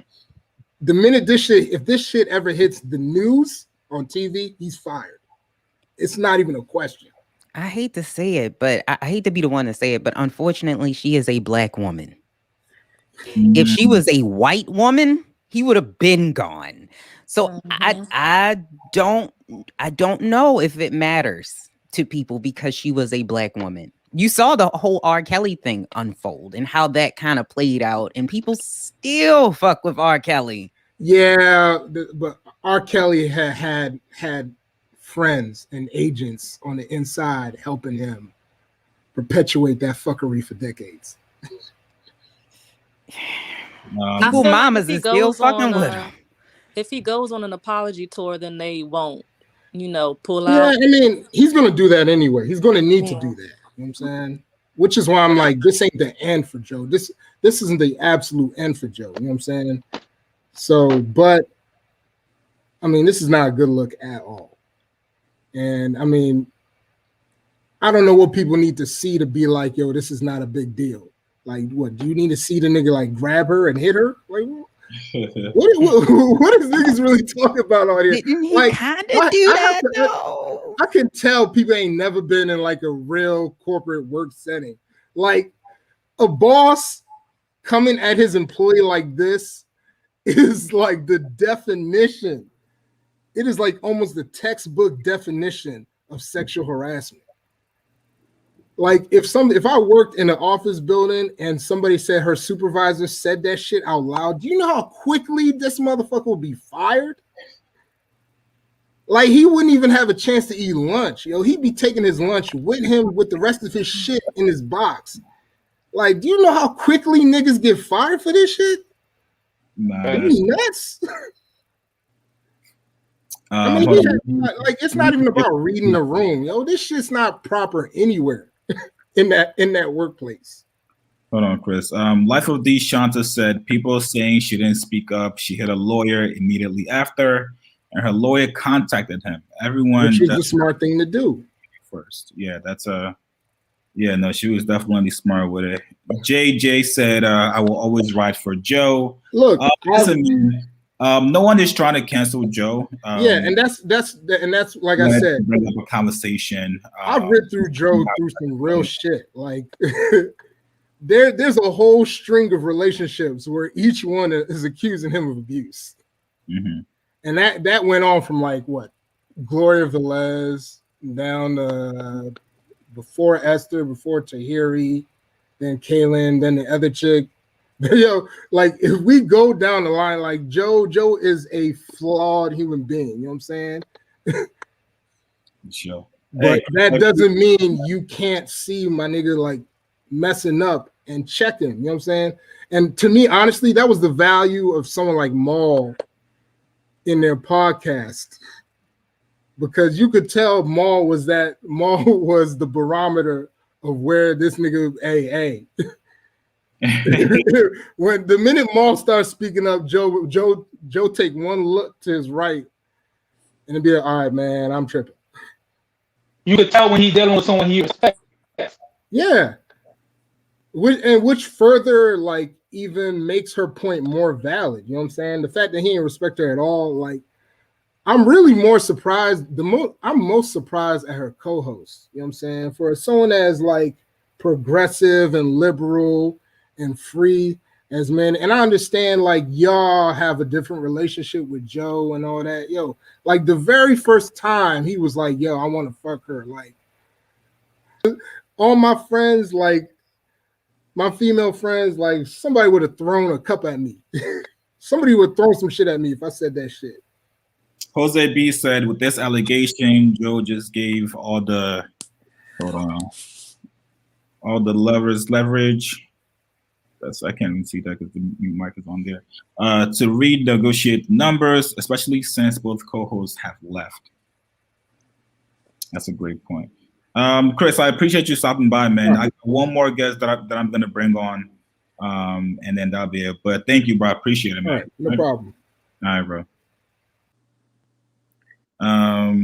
Got DJ F Nice here. It's good, big bro. What's going on with you, man? Nothing, man. I'm a big Joe Budden fan. Okay, for sure. Talk to me, man. How do you feel? I understand both sides of the situation. Okay.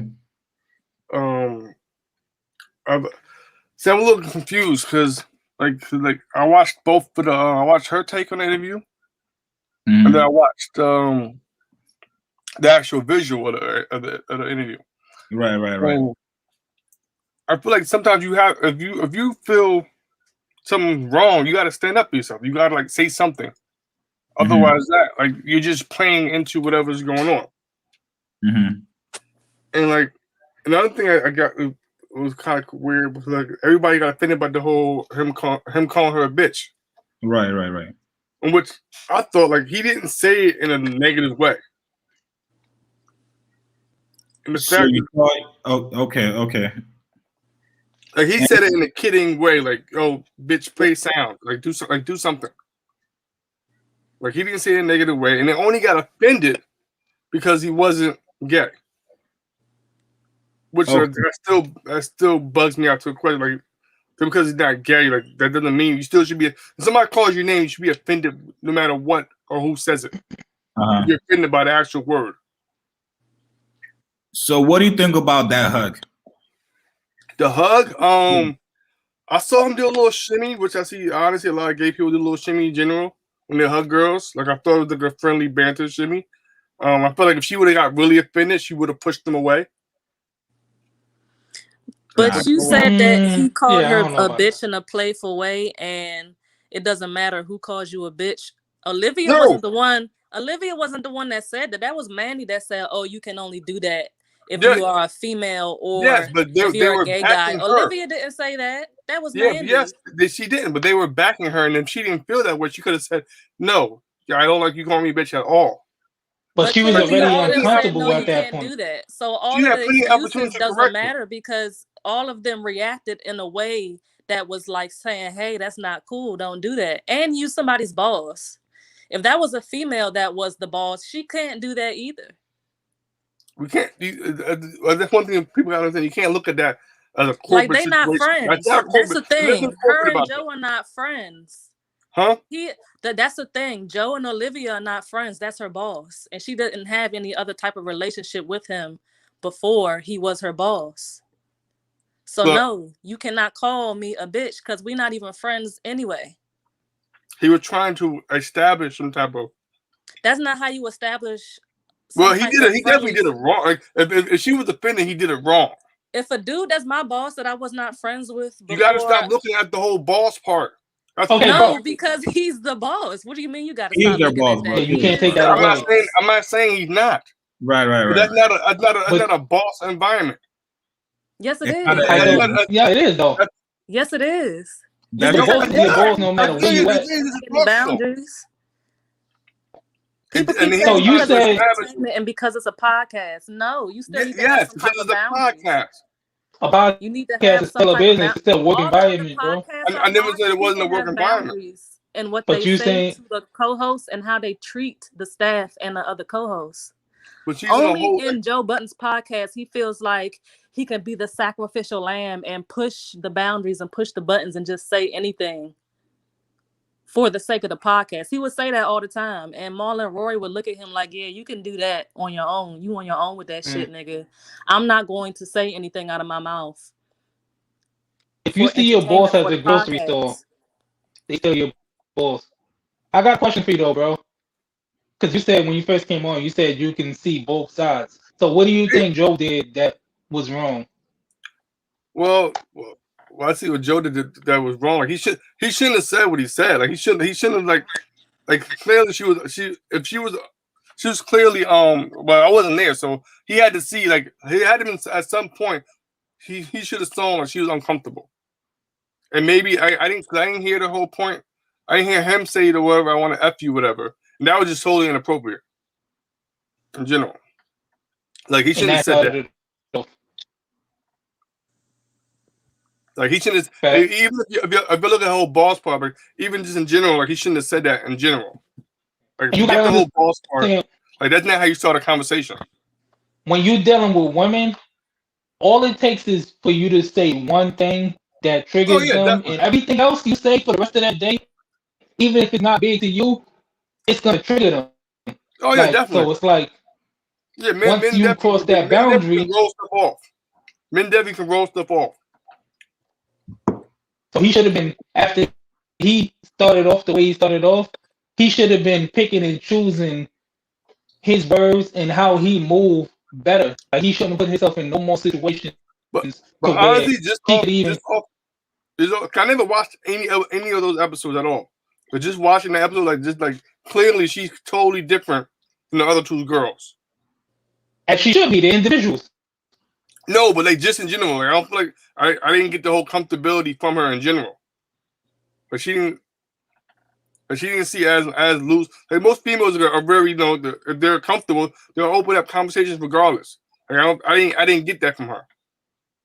Well, I mean, without context, it seems that way. But she already said that one of them was running back and throwing her under the bus with Joe because she felt like she was Joe's favorite. So she was already getting thrown under the bus. So just Joe being there anyway could have already triggered her to the point where it's like it's bringing back all of the stuff that's going on behind the scenes. Yeah, it's something that happened. See, I don't quite understand the stuff that happened 3 months ago, and people bring it up like 3 months later. I don't quite get that. But if something happened, you should attack it right away. Like, don't wait till don't kick him while he's down. Like, he's already down. I mean, well, we all. I feel like Joe's gonna be fine.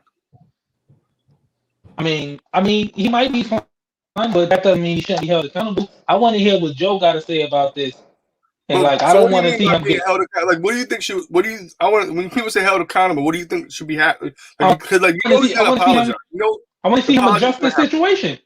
I want to see him address the situation and tell his side from his point of view, and see if he's gonna come out and try to deflect. See if he's gonna come out and be transparent. That's what I want. I think he'll be very transparent about it if he does say something about it. Because you never know, his lawyer might tell him don't say nothing. All right, D. Thank you, bro. I appreciate you, man. All right, thanks, bro. Have a good one. Yeah, peace out, man. All right, I think I'm gonna end it there. I was only planning on streaming tonight for about an hour. You guys got me for 3 hours. Lisa and Jazz, I appreciate you guys.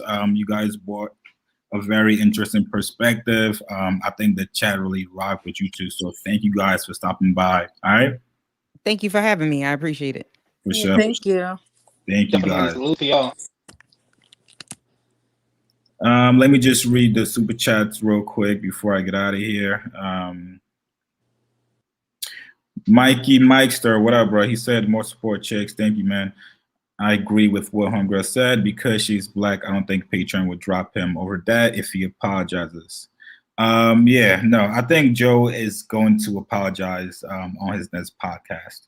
Kunta Kinte said, men working with women is a liability. I don't know if I agree with that. I think men that don't know how to control themselves is a liability. Yeah, you just got to learn how to control yourself, and obviously don't say anything crazy, don't do anything crazy. Mikey Meister, appreciate the 5, man. He said, man, here's another show support, because at this point thank you, Mikey. Jose said something else. Let me get to your super chat, Jose.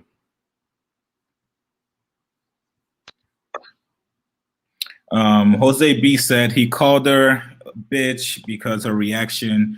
It's classic work environment. Harassment. Women don't entertain flirting. She's canceled in the workplace. Okay. Yo, go follow my guy Chris. That's his IG. Please go follow him and his numbers up. What's your ad name again, bro? Stone Cold Austin. Please go follow him. Hey, this is the trap phone right here, so it's a little cracked, so don't be in here roasting me. ALSTON. Can you type it in the chat so I could pin it for you, bro? Facts. Let me see. Yeah. This shit. There's a bunch more people that messaged me that I wanted to get on, but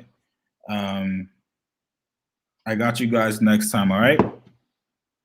It should be pinned right there. This man comments in here. I don't know if you're gonna see that. But yeah, just some last words. I'm not trying to cancel Joe. Again, I support Joe. I've been a podcast fan for about 5 years now. So I just wanted to get some fan perspective because, like I said, from the video that I put up today, a lot of you guys were pretty much having split opinions, and I just wanted to speak to you guys, get your own opinion on here. Go follow him. What's your ad, bro? Let me type it in. At Stone Cold Austin, ALSTON. For sure. Please go follow him on IG. If you're not following him, please do. This is his. We IG. appreciate. Yeah, that's it. We appreciate all the perspectives, even the ones that was way off base. Like we know who to look out for. Like, yeah, man. People are gonna have different reason, different way of thinking, and I truly hope that Joe just talk about this and just gets it over with on Wednesday. There's a comment that I want to get to. Somebody said lower the volume on your intro. Yo, what is up with you guys and my intro, man? I see a lot of comments, people saying, yo, Chick, your intro sounds like 80s porn. First of all, why are you guys still watching 80s porn? That's good. Yeah, it's spelled Austin. That's my real last name, so it sounds similar. Somebody. Nah, they crazy. It's not that loud. Is it loud? 80s porn. Hey man, you gotta listen to the people. They're gonna tell you what they want. Hey man, listen, if somebody wants to make me an intro, sure. But until then, thank you guys so much for tuning in. Please, once again, go follow my guy Chris, Stone Cold Austin on Let's IG. get it. Got some fire music too, people. All right. I'm gonna catch you guys later. Thank you guys so much for tuning in. Love you guys. And I'll see you guys the next time. I'm not sure when I'm gonna stream again. Maybe this Friday, maybe sometime next week. But if something crazy happens, if Britney Spears tunes in and gives us a 30-minute clip of what she thinks about this, if she breaks this down, I promise you guys I'll be on live the next hour. All right. But enjoy your night, stay safe, and thank you guys. Back to the sweatshop. Let's get it.